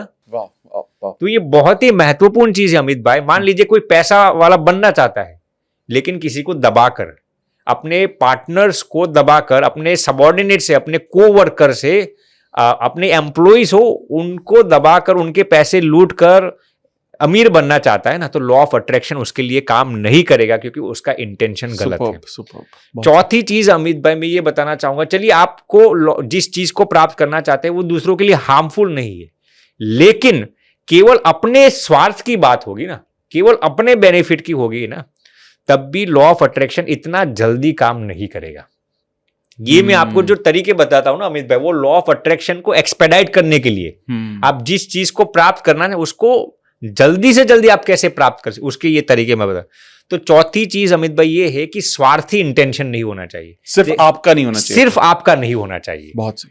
उसमें दूसरों की भलाई भी निहित होनी चाहिए, तब लॉ ऑफ अट्रैक्शन आपके लिए जल्दी काम करे। मैं ये नहीं कहता कि यदि स्वार्थी होंगे तो लॉ ऑफ अट्रैक्शन काम नहीं करेगा, लेकिन हैम्पर्स उसमें बहुत आ जाएंगे। यदि आपका इंटेंशन, जैसे हमने बताया, पैसा कमाना चाहते हैं दूसरों की भलाई के लिए, गारंटी के साथ कह सकता हूं भगवान आपको मदद करेंगे पैसा कमाने में। लेकिन यदि आप यही सोचते हैं मुझे पैसा कमाकर मेरी फेम कमा लेनी है, इतनी गाड़ियां लेनी है, तो मदद करेंगे लेकिन स्पीड बहुत कम होगी। यदि आपका इंटेंशन दूसरों की भलाई का होगा ना, लॉ ऑफ अट्रैक्शन आपके लिए बहुत जल्दी काम करेगा। पांचवी चीज अमित भाई मैं बताना चाहूंगा, जैसे हमने आप पहले भी चल, law of gratitude, attitude of gratitude. आपको जो चाहिए उसके लिए भी भगवान को थैंक यू कहना शुरू कर दीजिए। भगवान वाकई आपको वो चीज कहेंगे ना, हंसते हंसते दे देंगे। तो ये पांचवी चीज है, ग्रेटिट्यूड को आप अपने जीवन में इंकॉर्पोरेट कीजिए। छठी चीज, द आर्ट ऑफ गिविंग अथवा तो द एटीट्यूड ऑफ गिविंग। आप जो चीज को प्राप्त करना चाहते हैं ना, वो समाज को उसमें से कुछ दीजिए आप। जैसे कि आप पैसा कमाते हैं, 10% अच्छे काम में डोनेट कीजिए। जो कुछ भी आप करते हैं, यदि आपका इंटेंशन कुछ देने का होगा ना, तो भगवान आपको वाकई बहुत ही मदद करेंगे। तो ये एटीट्यूड ऑफ गिविंग भी होना बहुत जरूरी है। इसके बाद मैं आपको बताऊंगा, जैसे हमने थोड़ी चर्चा की ली, the attitude of ignoring, the art of ignoring. अब ये कैसे काम करता है? देखिए, जब आप कोई भी चीज को मैनिफेस्ट करना चाहते हैं ना अमित भाई, तब कई हमारे इर्द गिर्द में भी और हमारे विचार भी कभी कभार नेगेटिव होते हैं। हाँ। अब ये इस पर छोटी सी कहानी है, जैसे कि आपने सुने होंगे, वो मेढक था। अब 10 मेढक की रेस लगी हुई थी। सबको कहा गया था कि जो सबसे पहले 20वें मंजिले पर पहुंच जाएगा उसको पारित इनाम दिया जाएगा। सब मेढक चढ़ने के लिए तैयार हो गए, सब अपने अपने हिसाब से तैयारी भी कर चुके, चढ़ते भी जा रहे थे। नीचे लोग खड़े थे, दूसरे मेढक लोग, वो कहते हैं यार गिर जाओगे तो मर जाओगे, 20वें मंजिलों से गिर जाओगे तो मर जाओगे। तो धीरे धीरे मेढक तो ऊपर जाते थे, लेकिन उनको लगा अरे यार इतना ऊपर जा रहा हूँ, गिर गया तो मर जाऊंगा। और नीचे और भी मेढक कहते किसी का बेटा हो तो कहेंगे अरे बेटे गिर जाएगा तो मर जाएगा, जल्दी नीचे आ जा, जल्दी नीचे। तो ऐसे तो 9 मेढक तो यूं ही 9 फ्रॉग्स केम डाउन, बस यूं ही लोगों के नेगेटिव शब्द सुनते सुनते यार गिर जाएंगे गिर जाएंगे गिर जाएंगे। लेकिन एक मेढक ऐसा था अमित भाई, एक फ्रॉग ऐसा था जो 20वें मंजिले तक पहुंच गया, 20वें मंजिले तक पहुंच गया और फिर वो जीत गया। तो दूसरे मेढक ने उसको पूछा यार हम तो नीचे से कह रहे थे तू मर जाएगा, गिरेगा तो तू मर जाएगा, तू क्यों कैसे ऊपर चल गया, तूने ये चीज को मैनिफेस्ट कैसे कर लिया? तो वो मेढक उन प्रश्न का उत्तर कुछ नहीं देता, लेकिन जो एक दूसरा उसका करीब का मेढक था ना अमित भाई, वो कहता है कि वो डेफ है, वो सुन नहीं सकता। तो उसके पास थी आर्ट ऑफ इग्नोरिंग थी। क्या इग्नोर करने की? नेगेटिव शब्दों को इग्नोर करने की ताकत थी उसके पास। उसने किसी के नेगेटिव शब्द अपने कान के अंदर, अपने दिमाग के अंदर घुसने ही नहीं दिए। तो वो जिस चीज को प्राप्त करना चाहता था उसमें वो सफलता प्राप्त कर पाया। तो ये बहुत ही महत्वपूर्ण चीज है लॉ ऑफ अट्रैक्शन को अपने जीवन में चरितार्थ करने के लिए, कि आप नेगेटिव चीजों को इग्नोर कर दीजिए। मैं मेरे खुद की बात करता हूं, जब मुझे संत बनना था कई लोग मुझे कह रहे थे यार तेरे बस की काम नहीं है, तू क्या करेगा। मुझे तो ऐसा कह रहे थे अमित भाई तू भारत जाएगा, तुझे गुजराती हिंदी नहीं आती, तू कैसे संत बन पाएगा। ये सब चीजें अब हर एक के क्षेत्र में ऐसे कोई ऑब्स्टिकल्स हिंडरेंसेस आते हैं, और ऑब्स्टिकल सिर्फ लोग ही बनते हैं ऐसे नहीं, हमारी विचारधारा, सिचुएशन, सबको आपको नजरअंदाज करना सीखना पड़ेगा यदि आपको लॉ ऑफ अट्रैक्शन को अपने जीवन में जल्दी चरितार्थ करना है। और अंत में सबसे महत्वपूर्ण चीज, अपने आप पर विश्वास और भगवान पर विश्वास। ये बहुत ही महत्वपूर्ण चीज है लॉ ऑफ अट्रैक्शन को अपने जीवन में चरितार्थ करने के लिए। देखिए कहा गया है ना, when you run alone it is called a race, but when God runs with you it is called a grace. Hence, Amit bhai, add G of God to your race and it will become a grace. तो जब भी आप अकेले मेहनत करते हैं ना, तो आपको वो चीज प्राप्त करने में थोड़ा समय लग जाता है। आप भगवान की दुआ उसमें डाल दीजिए, भगवान पर दृढ़ विश्वास उसके अंदर डाल दीजिए, आपको भगवान इतने सपोर्टिव होंगे ना, आप उस चीज को इजीली प्राप्त कर पाएंगे। ये बहुत फेमस बात है। एक बेटी और उनके पिताजी रास्ते में जा रहे थे, और एक छोटा सा वृक्ष वहां पर पड़ा था। बेटी कहती है पिताजी को, पिताजी मैं इस वृक्ष को हटा लो। पिताजी कहते हैं बेटी तेरे पास जितनी भी शक्ति है लगा ले, हट जाएगा। बेटी ने 10 मिनट 15 मिनट अमित भाई आधे घंटे तक उस वृक्ष को उठाने की चेष्टा की, उठा ही नहीं सकती थी। बेटी कहती है पिताजी मैं हार गई हूं। अब पिताजी ने कहा बेटी मैंने तुझे क्या कहा, तेरे पास जितनी भी शक्ति है लगा ले, वो वृक्ष हट जाएगा। बेटी ने और आधे घंटे मेहनत की, कुछ वो वृक्ष हटा ही नहीं पाए। फिर पिताजी ने कहा कि बेटी मैंने तुझे क्या कहा था कि तेरे पास जितनी भी शक्ति है उसका उपयोग करना है, महज तेरे पास जो शक्ति है वो नहीं। बेटी मैं भी तेरी एक शक्ति हूं ना, पिताजी भी उनकी एक शक्ति है ना।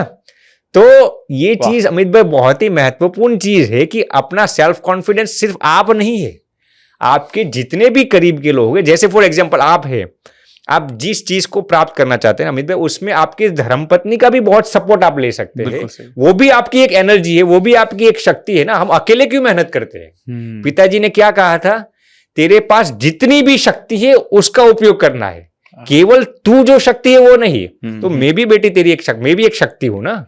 तुम्हारे जितने भी करीब के लोग वो भी तुम्हारी एक शक्ति है ना। तो लॉ ऑफ अट्रैक्शन को प्राप्त करने के लिए ये अमित भाई बहुत ही महत्वपूर्ण है, अच्छे लोगों की संगति होना। उससे आप कोई भी चीज को इजीली मैनिफेस्ट कर पाएंगे। संगति का इसमें बहुत ही बड़ा फैक्टर है। आपके इर्द गिर्द में अच्छे विचार वाले अच्छे लोग होने जरूरी, बहुत ही जरूरी है। मैं मेरे जीवन में कभी भी अमित भाई नेगेटिव लोगों को मेरे इर्द गिर्द में रखता ही नहीं। मुझे जैसे ही सेंस हो जाता है ना ये बंदा नेगेटिव है, मैं वाकई उससे संबंध बहुत ही कम कर देता।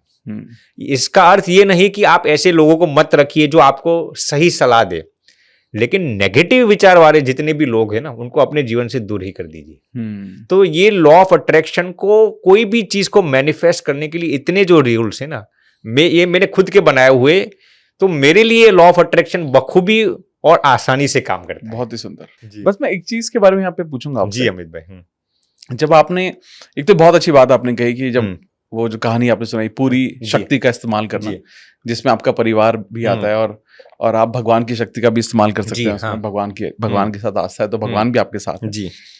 लेकिन ना कई बार जब हम लोग बोलते हैं कि आपका एसोसिएशन यानी कि आपकी संगत जी हाँ। कैसी है, तो ये आपके साथ सत्संगी कौन है, जी ठीक है, तो इसका इन्फ्लुएंस आप पर पड़ता है। तो जब ऐसी बात हम लोगों से करते हैं तो लोग अक्सर इमीडिएटली अपने परिवार पर आ जाते हैं और ये बोलते हैं कि मेरे परिवार में तो बहुत नेगेटिव लोग हैं और वो बहुत नेगेटिव हैं, जिसकी वजह से मैं लाइफ में ग्रो नहीं कर पा रहा हूँ। मेरे मम्मी पापा माता पिता नेगेटिव बात करते हैं, भाई बहन मुझे आगे बढ़ने देखना नहीं चाहते।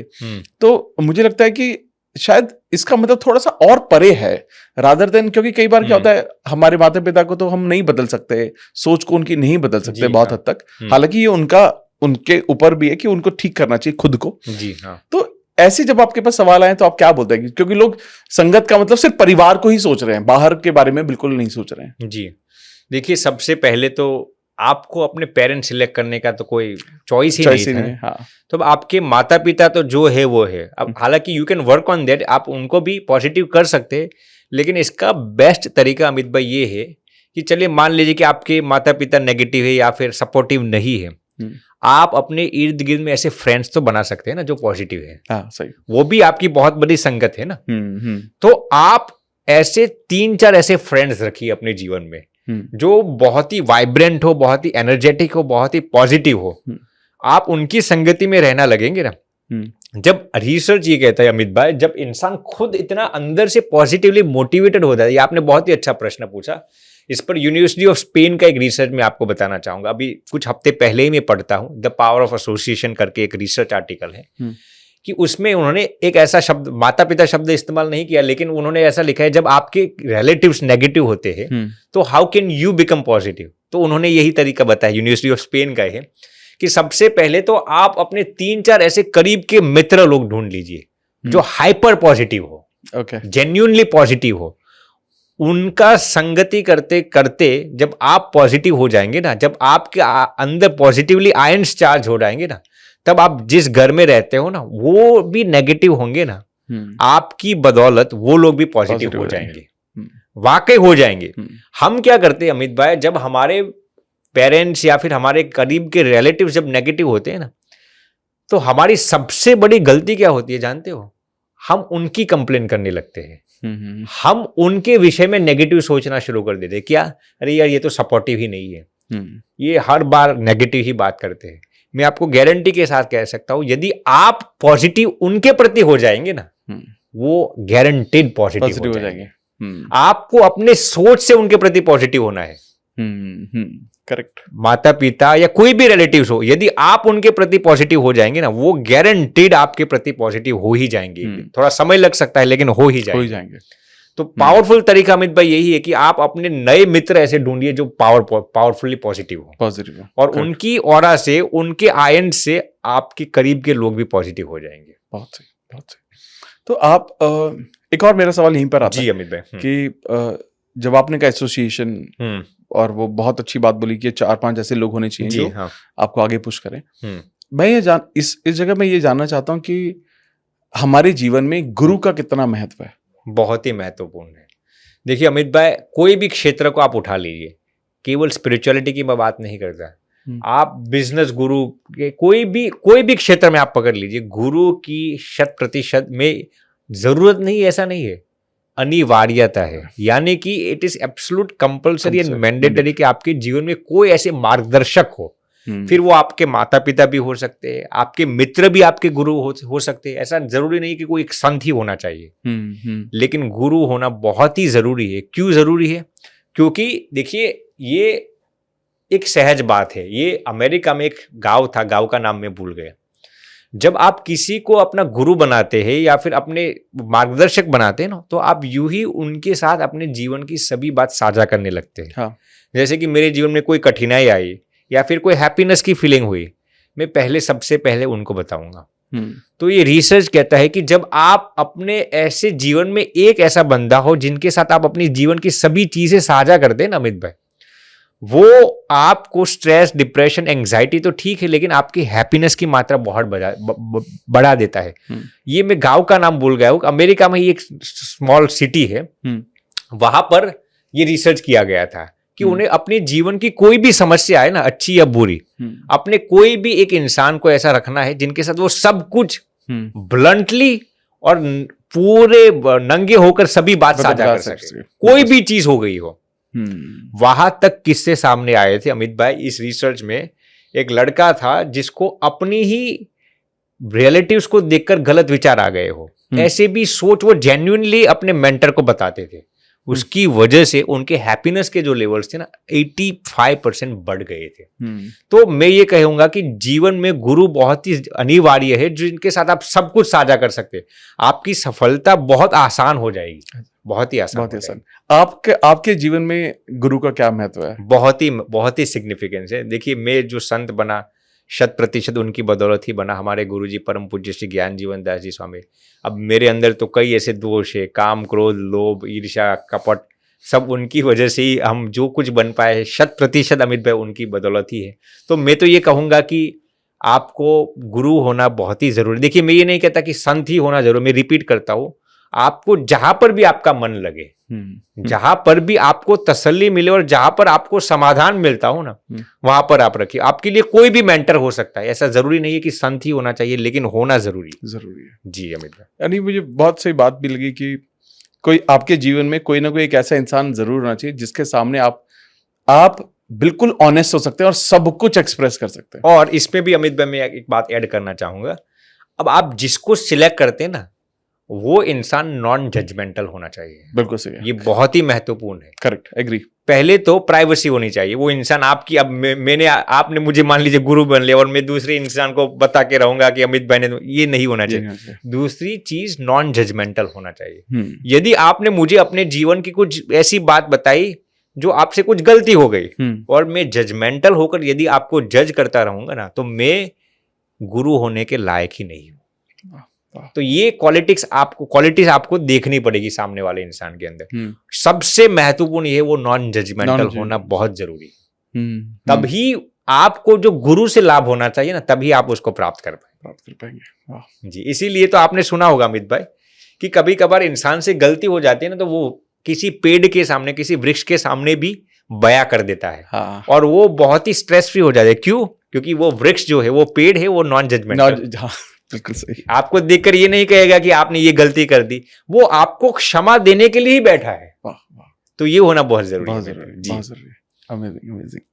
आई थिंक मुझे बहुत मजा आ रहा है मुझे, मतलब मैं बहुत कुछ जो समझने को और सीखने को मिल रहा है मुझे। Amazing sir. मैं यहाँ पर एक और बहुत जरूरी सवाल मैं आपसे करता हूँ। आपने इस बारे में थोड़ा सा बात भी किया शुरू में, लॉ ऑफ कर्मा। जी हाँ, कर्म का जो नियम है, जैसे हम जब मानते हैं, जो आपने बोला भी था पहले कि एक्शन लेना बहुत जरूरी है। जी अमित भाई। तो जैसे कुछ लोग क्या होते हैं, लोग ये बोलते हैं कि मैं भगवान को नहीं मानता। ठीक है, मतलब उनकी बातों में ये होता है कि मैं बोलते हैं, they are vocal about it, right, कि मैं भगवान को नहीं मानता, मैं सिर्फ कर्म को मानता हूं, कर्म प्रधान, कि सबसे ऊपर है कर्म, आप अपने कर्म ठीक करो, सब कुछ हो जाता है, भगवान को मानने की जरूरत नहीं है। कई लोग बोलते हैं भगवान अपने आप ध्यान भी रख लेता है। कई लोग बोलते हैं मैं फिर भगवान को भी मानने की जरूरत नहीं है। जी हाँ। तो पहला, सिर्फ कर्म को दिमाग में रख के काम करना जरूरी है, या भगवान पर विश्वास रख कर कर्म को करना या कर्म को समझना जरूरी है? देखिए, सबसे पहले तो मैं आपको अमित भाई बताना चाहूंगा कि कर्म भी 3 प्रकार के होते हैं। हम जब आजकल लोग जब कर्म शब्द का उपयोग करते हैं, वो कर्म ही समझते हैं। शास्त्रों में कर्म के 3 प्रकार बताए गए अमित भाई। पहला होता है संचित कर्म। संचित कर्म यानी कि हमारे जन्म जन्म के जो कर्म होते हैं, हमारी सनातन संस्कृति में हम ऐसा मानते हैं कि इंसान के कई जन्म होते हैं। हाँ, बिल्कुल। तो उसके जन्म जन्म के जितने भी अच्छे या बुरे कर्म होते हैं ना, हाँ, उसको हम संचित कर्म कहते हैं। ये संस्कृत शब्द है। संचित यानी इकट्ठा किया गया। दूसरा कर्म होता है प्रारब्ध कर्म। प्रारब्ध, जिसको आपने ये शब्द कई बार सुना। प्रारब्ध कर्म क्या है? आपने अगले जन्म में, माने इसके जन्म के पीछे पहले जो कर्म किए थे ना, उसको हम प्रारब्ध कहते हैं। या फिर भगवान ने इस जन्म में आपको जो कर्म फल भुगतने के लिए सुनिश्चित किया है, जैसे हमारे पास तो जन्म जन्म के कर्म है। अब भगवान ने इस जन्म में आपके लिए जो सुनिश्चित किया है कि इतने कर्मों का फल आपको मिलेगा, उसको हम प्रारब्ध कहते हैं, जिसको हम डेस्टिनी भी आज के शब्द में कहते हैं। जिसको हम भाग्य भी कहते हैं। यदि आपके प्रारब्ध अच्छे हैं तो इसको हम क्या कहते हैं? भाग्य कहते हैं। भाग्य, हाँ। यदि आपके प्रारब्ध गलत है तो इसको हम क्या कहते हैं कि दुर्भाग्य कहते हैं या फिर बैड लक कहते हैं, जो कुछ भी कहते हैं। तीसरा कर्म क्या हो गया अमित भाई? क्रियमान कर्म। ये संस्कृत शब्द है, क्रियमान यानी कि ऑन गोइंग। फिलहाल आप जो इस जन्म में जो कर्म करते हैं, अच्छे या बुरे कर्म, उसको हम क्रियमान कर्म कहते हैं। अब मैं आपको इसमें आपके प्रश्न का उत्तर में अंत में दूंगा। तो 3 प्रकार के कर्म हो गए, संचित, प्रारब्ध और क्रियमान कर्म। अब कई लोग ऐसा कहते हैं अमित भाई कि अरे यार मैंने तो आज तक किसी का नहीं बिगाड़ा, तो मेरे साथ ऐसा क्यों होता है? बिल्कुल। अब ये बंदा तो गलत करता है, इसको सफलता क्यों मिल गई? प्रश्न सही है। सही। तो लोग भूल जाते हैं कि भैया आपके आपने क्रियमान कर्म अच्छे किए हैं, आपके संचित कर्म गलत भी हो सकते हैं ना। कोई बंदा फिलहाल गलत करता है तो इसके क्रियमान कर्म यानी कि ऑनगोइंग जो कर्म है वो गलत है, लेकिन उसके संचित कर्म भी सही हो सकते हैं ना। इस पर मैं आपको एक कहानी सुनाता हूं अमित भाई। एक गुरु के 2 शिष्य थे। अब एक शिष्य रात को गलत काम करने के लिए जाता था, किसी तवायफ के पास जाता था या फिर बार्स में चला जाता था, कुछ ना कुछ गलत काम करता था। एक शिष्य हर दिन सत्संग सुनने के लिए जा रहा था। तो एक रात को अमित भाई दोनों शिष्य वापस आ रहे थे। जो शिष्य गलत काम करके आ रहा था ना, उसको सोना मोहर मिल गई। He was extremely happy। और उसने अपने मन में क्या सोच लिया अमित भाई, देखिए मैं तो इतना गलत काम करता हूँ हर रात को, फिर भी भगवान ने मुझे सोना मोहर दे दो, ये कर्म जैसी कोई चीज ही नहीं होगी। वो दूसरे दिन सुबह आता है अपने गुरु के पास। गुरु को ये कहता है कि गुरु मुझे सोना मोहर मिल गई। उसने गुरु को ये नहीं बताया कि मैं गलत काम करने के लिए जा रहा हूँ। दूसरा जो शिष्य बेचारा सत्संग सुनने के लिए जाता था, कीर्तन भक्ति में जा रहा था, वो वापस जब अमित भाई आ रहा था ना, तो उसके पैर में एक कील गाड़ गई, कील चली गई। बहुत ही वो इतना ब्लीडिंग होने लगा, बेचारा बहुत ही दुखी हो गया और अनस्टॉपेबल ब्लीडिंग हो रहा था। रास्ते में किसी ने उसको वो सब ठीक कर दिया। और दूसरे दिन अपने गुरु के पास जाता है और गुरु को ये प्रश्न पूछता है जो हर एक इंसान के दिमाग में ही होता है। वो अपने गुरु को अमित भाई पूछता है कि ये बंदा हर रात को गलत काम करके आता है और भगवान ने उसको सोना मोहर दे दी। मैं हर दिन अच्छे कर्म करता हूँ, सत्संग करता हूँ, दूसरों की भलाई करता हूँ, भगवान ने मेरे पैर में कील गाड़ दी। ऐसा अन्याय क्यों भगवान करते हैं? हर एक दिमाग में ये प्रश्न चलता है। फिर उसके गुरुदेव ने जो जवाब दिया ना अमित भाई, वो हर एक इंसान को अपनी जहन में उत्कीर्णन करने जैसे है। गुरुदेव उसके कहते हैं कि जो बंदा गलत कर्म करके आया था ना, वो इस जन्म में तो गलत कर्म किया था, लेकिन उसके पिछले जन्म के कर्म कई अच्छे किए, उसने कई लोगों की सहायता की थी, अच्छे कर्म किए थे। तो आज इसके कर्म में अमित भाई भगवान ने उसका राजा बनने का लिखा था। क्या बनना लिखा था? राजा। लेकिन इस जन्म में उसने गलत कर्म किए, इसलिए भगवान ने उसके सभी अच्छे कर्मों को मिटाकर सिर्फ एक छोटी सी सोना मोहर दे दी और उसके कर्मों का फल दे दिया। अब बेटा तू जो सत्संग करने के लिए गया था ना, तो तुम्हारे संचित कर्म इतने खराब थे कि आज तुम्हारी मृत्यु लिखी हुई थी किसी चोर के जरिए। लेकिन इस जन्म में तुम्हें अच्छे कर्म की है, दूसरों की मदद की है, तो भगवान ने तेरी मृत्यु को मिटाकर सिर्फ एक छोटा सा किल के जरिए तेरे वो दर्द को मिटा दिया है। वाह, ये कहानी कितनी बारीक है अमित भाई कि हम ये सोचते हैं कि हमारे इसी जन्म के कर्म हम देख पाते हैं, हमारे संचित कर्म इसमें बहुत हिस्सा है। तो यदि हम अच्छे कर्म करेंगे वो फोगट नहीं जाएंगे, वो मिसयूज नहीं होंगे। करेक्ट। यदि आप अच्छे कर्म इस जन्म में करते हैं तो आपके पूर्व जन्म के यदि कोई गलत कर्म होंगे ना, उसको इरेडिकेट करता जाएगा। ये हम नहीं दे सकते, ये भगवान जानते हैं ना सब चीज। तो ये चीज सबसे महत्वपूर्ण है अमित भाई कि आपके क्रियमाण कर्म यानी कि आपके वर्तमान के कर्म यदि सही है तो आपके संचित कर्म भी ठीक हो सकते हैं। अब ये मैंने आपको कर्मों की जो साइकिल थी वो मैंने आपको समझाया। अब आपने जो प्रश्न पूछा कि क्या भगवान को मानते मानते कर्म करना वो ज्यादा बेहतर है या फिर आप सिर्फ कर्म अच्छे करते जा रहे भगवान को नहीं मानते? देखिए हमारे शास्त्रों में अमित भाई लिखा गया है, गीता जी में भी ये है, कर्म फल के प्रदाता कौन है? ऊपर वाला है। कर्म कोई इंडिपेंडेंट साइकिल नहीं है अमित भाई। वाह वाह वाह वाह, समझ रहे मेरी बात को? मान लीजिए वो बंदे का मैंने आपको एग्जांपल दिया था, इसने एक बड़ी मटकी भर लोगों की हत्या कर दी थी। भगवान का शरणागत दिल से सही अर्थ में हुआ तो भगवान ने उसके सभी पाप भी नष्ट कर दिए। सही मैं ये देखिए, मैं गलत शरणागति का प्रोत्साहन नहीं देता। आप गलत कर्म करते जाओ और भगवान की शरणागति ले लो, ऐसा मैं नहीं कहता। क्योंकि कर्म के भी बाप भगवान है। सही बात। तो आपको कितने खराब कर्मों का फल देना है वो भगवान ही सुनिश्चित करते हैं। यदि आप भगवान को नहीं मानते तो भगवान इसमें हस्तक्षेप नहीं करेंगे। आपकी जो कर्म है, अच्छे कर्म बुरे कर्म, इसका फल देते रहेंगे और आप इस चक्रव्यूह में घूमते रहेंगे। यदि आप भगवान की भक्ति करते हैं, भगवान पर विश्वास रखते हैं, भगवान पर दृढ़ विश्वास है ना, तो भगवान आपके खराब कर्मों को भी नष्ट करके आपको मुक्ति दे सकते हैं। वाह। तो ये भगवान को मानने का सबसे बड़ा बेनिफिट। ये कैसी चीज है अमित भाई, जैसे कि कोई प्रोफेसर आपके परिचित है। अब मान लीजिए कि आपको एग्जाम्स में अब पासिंग मार्क थे 40 के, आपके 39 हो गए। प्रोफेसर से यदि आपके अच्छे संबंध हो तो वो आपको 39 से 41 भी कर सकते हैं। करेक्ट। आप कहेंगे प्रोफेसर को मैं मानता नहीं हूं, मैं तो मेरी मेहनत को ही मानता हूं, तो 39 में फेल हो जाइए भैया। तो भगवान आपको वो बूस्ट दे सकते, वो भगवान के अंदर वो सामर्थ्य है। भगवान के पर कर्म नहीं है, कर्म भगवान के अधीन है। वाह वाह। तो भगवान को मानने का ये सबसे बड़ा बेनिफिट है। आई थिंक ये बहुत अच्छी, आप बहुत अच्छे से आपने इसको एक्सप्लेन भी किया, जिससे ये समझ में आया कि अगर आप कर्म को मान रहे हैं तो देखा जाए तो आप भगवान को मान ही रहे हैं, इनडायरेक्टली मान ही रहे, क्योंकि कर्म तो भगवान के अंडर ही आ रहे हैं, उनके अंतर्गत ही आ रहे हैं। वाह वाह वाह। आई थिंक मुझे आज ऐसा महसूस हो रहा है बहुत दिनों बाद कि I think law of attraction manifestation पर स्पिरिचुअलिटी के पॉइंट ऑफ व्यू से, अध्यात्म के माध्यम से बहुत सारी चीजें समझ में आई। और मुझे कहीं ना कहीं ऐसा आज वापस से मुझे ऐसा लगा कि आप आए तो जो मेरी खुद की जर्नी है, आपने उस पर भी एक स्टैंप लगा दिया। क्योंकि मैं कई बार आपकी बातों को सुन रहा था तो मैं समझ पा रहा था कि ऑब्वियसली आपने मैनिफेस्टेशन के, मुझे ऐसा लगता है एक लेवल ऊपर बात की है, थोड़ा एडवांस में बात की बहुत सारी चीज़ों पर। बट मेरे को आज वापस से एक बार ये महसूस हुआ कि मैं सही डायरेक्शन में जा रहा हूँ। आप तो सही डायरेक्शन में ही जा रहे हैं।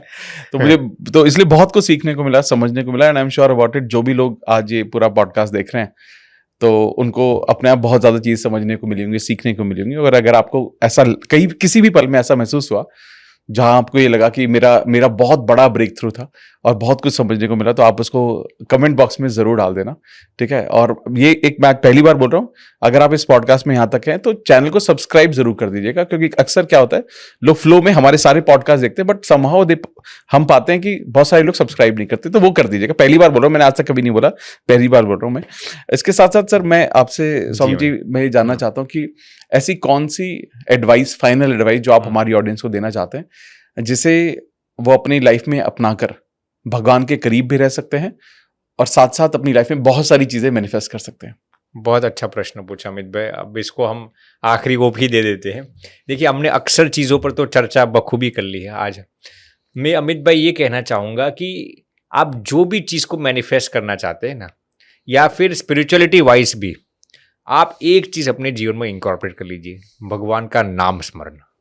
आप जिस भगवान को मानते हो, जिस संप्रदाय से हो, जिस पंथ से हो, आपको जिसके प्रति ज्यादा आस्था हो ना, वही मंत्र आपके लिए सर्वोपरि है, वही मंत्र आपके लिए पावरफुल है। आप जिसको प्रेम करते हैं ना, वही उसी का आप मंत्र कीजिए, जिस भगवान को मानते हैं।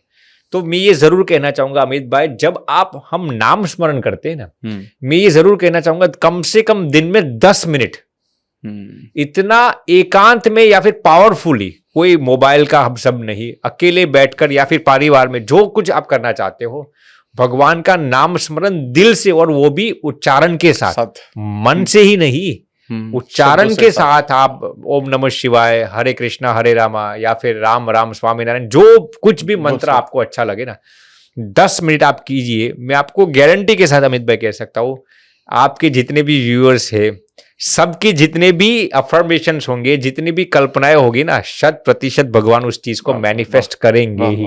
ये इतना पावरफुल मंत्र है अमित भाई, और इस पर कई रिसर्च भी किए गए। आज हार्वर्ड यूनिवर्सिटी भी नाम जप पर बहुत रिसर्च करता है। तो जरूर आपको किसी एक मंत्र को हर दिन 10 मिनट के लिए कीजिए। ये नाम स्मरण एक देखिए, मंत्र के अंदर ये ताकत होती है, हमें मालूम नहीं होता, लेकिन इतनी शक्ति होती है कि आपके सबकॉन्शियस माइंड को तो चेंज करेगी। देखिए, मंत्र ऐसी चीज है अमित भाई, 4 चीजों पर प्रभाव डालता है। पहले तो आपके विचारों पर, दूसरी चीज आपके शरीर पर, तीसरी चीज आपके सराउंडिंग्स पर, माने आपकी संगति में जो लोग होते, और चौथी चीज ये यूनिवर्स पर, तो उसके अंदर सभी चीज आ गई है। हाँ। यदि आप 10 मिनट कोई भी मंत्र का जाप कर सकते हैं ना, सक्सेस आपकी चौखट चूमेगी। नहीं, बहुत आई थिंक ये बहुत ही रिलेवेंट, बहुत ही इंपॉर्टेंट चीज आपने बताई। और खैर कंसिस्टेंटली आप भगवान के बारे में बात करते रहे बीच बीच में भी, क्योंकि मैं भी ये मानता हूँ कि एक ही रास्ता है जो हमें बहुत आगे ले जा सकता है, वो है भगवान का रास्ता। जी। ठीक है, आप चाहे मटेरियलिस्टिक चीज चाहते हो, मन की शांति चाहते हो, खुशी चाहते हो, वो बिना भगवान के रास्ते गए तो आपको वो नहीं मिल सकता। नहीं मिल सकता। और आपने बहुत अच्छी बात बोली कि भगवान के नाम का, जिस भी भगवान को मानते हैं आप, जिस भी धर्म को आप मानते हो, कुछ भी मानते हो, आप जिनके भी अंदर आपके अंदर आस्था है, अगर आप उनका नाम का जो उच्चारण अगर आप करते हैं तो आपका जो पूरी जिंदगी पर असर पड़ेगा। अब उसमें भी 2 और चीज मैं ऐड कर दूं? Please please please. देखिए, गुणग्राहिता, ये संस्कृत शब्द है। आप हर दिन कोई भी एक इंसान में से एक अच्छी चीज ढूंढ कर लाइए अपने जीवन में। ओके। मान लीजिए कि आप बच्चे स्कूल्स में जा रहे, कोई यूथ जॉब पर जा रहे, परिवार में रहते, हर दिन किसी एक इंसान में से आपको कोई भी अच्छी चीज ढूंढनी है। ओके ओके, वाह। गारंटी के साथ कह सकता हूं वो चीज आपके जीवन के अंदर आ जाएगी। हम पॉजिटिव थिंकिंग की बात करते हैं अमित भाई, ये इससे भी पर की बात है। पॉजिटिव थिंकिंग, हम हमारे विषय में पॉजिटिव सोचते, ऐसा हो जाएगा, ऐसा, लेकिन आप दूसरों के जीवन के अंदर जो कुछ भी पॉजिटिव साइड है ना, वो आप सिर्फ ढूंढ कर अपने आप को याद, हर दिन एक इंसान के से अंदर आपको पॉजिटिव चीज पकड़नी है, आपका जीवन 100% तब्दील हो जाएगा, गारंटीड। और तीसरी और आखिरी चीज अमित भाई मैं बताना चाहूंगा, हर दिन किसी एक इंसान को आपकी वजह से कुछ ना कुछ खुशियां बांटते रहिए। वाह वाह वाह। मान लीजिए कि हम ऊपर आ रहे थे अभी पॉडकास्ट के लिए, आप मान लीजिए जो बाहर काम करता हो, गेट पर हो या कहीं पर भी हो, आप उनको एक खुशी, एक स्माइल तो दे सकते हैं ना। राइट। आपको मालूम नहीं आपकी स्माइल उसके जीवन में क्या क्या फेरफार ला सकती है। तो हर दिन किसी के जीवन में कुछ भी तरीके से उसकी सहायता कीजिए। मैं ये नहीं कहता पैसा से ही कीजिए, स्माइल से भी हो सकता है। तो किसी के जीवन में कोई भी तरीके से वैल्यू ऐड कीजिए। तो पहली चीज है वैल्यू ऐड कीजिए, दूसरी दूसरों के अंदर से एक इंसान में से एक अच्छी चीज हर दिन सीखिए, अपने जीवन में अपनाने की चेष्टा कीजिए, और तीसरी चीज भगवान का नाम स्मरण कीजिए। वाह। और ज्यादा ज्ञान नहीं देंगे। नहीं, मुझे लगता है कि ये चीजें बहुत अच्छी आपने जिस तरह से समझाया, इतनी सरल भाषा में समझाया ना, मुझे पूरे पिछले 1-1.25 घंटे 1.5 घंटे में कोई भी एक भी बात ऐसी नहीं हो सकती जो किसी को भी समझ में नहीं आया। बहुत बच्चों की तरह, मतलब एक इतनी साधारण सी लैंग्वेज में, क्योंकि आपका औहदा, आपकी नॉलेज वो मुझे पता है बहुत ऊपर है, लेकिन आपने वो जिस तरीके से समझाया, मुझे ऐसा लगता है कि सभी के लिए लाइफ चेंजिंग होगा। और मैं सच में दिल से ये कह रहा हूँ कि आपका जो ऑरा है, आपकी जो एनर्जी है, वो आपका बड़प्पन वो नहीं सच में। और मुझे ऐसा खुद महसूस हो रहा है कि आप आज आए हैं, तो मुझे लगता है ये हमारे लिए बहुत बड़ी ब्लेसिंग है।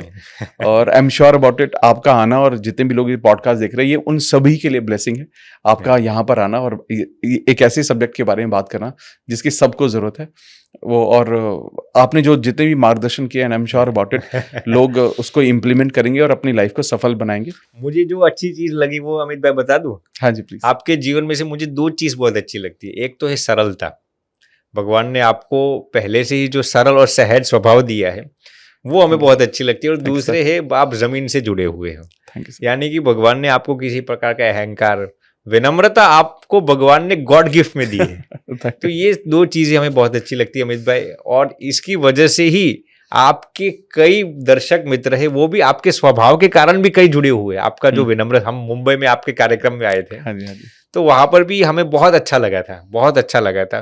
तो भगवान से यही प्रार्थना है अमित भाई, आपको और भी सफलता भगवान प्रदान करते रहे, आपकी सभी मनोकामनाएं भगवान पूर्ण करते रहे, और आपके जरिए लाखों नहीं लेकिन करोड़ों लोगों के जीवन में सकारात्मक तब्दीली आए। थैंक यू सर, आपका ये आशीर्वाद बना रहे और हम अपनी तरफ से पूरी कोशिश करते रहेंगे। तो आपके आने का बहुत बहुत धन्यवाद, और इतने अच्छे शब्द आपने हमारे लिए बोले, इसके लिए बहुत बहुत धन्यवाद। बहुत बहुत धन्यवाद अमित भाई। प्रणाम प्रणाम प्रणाम।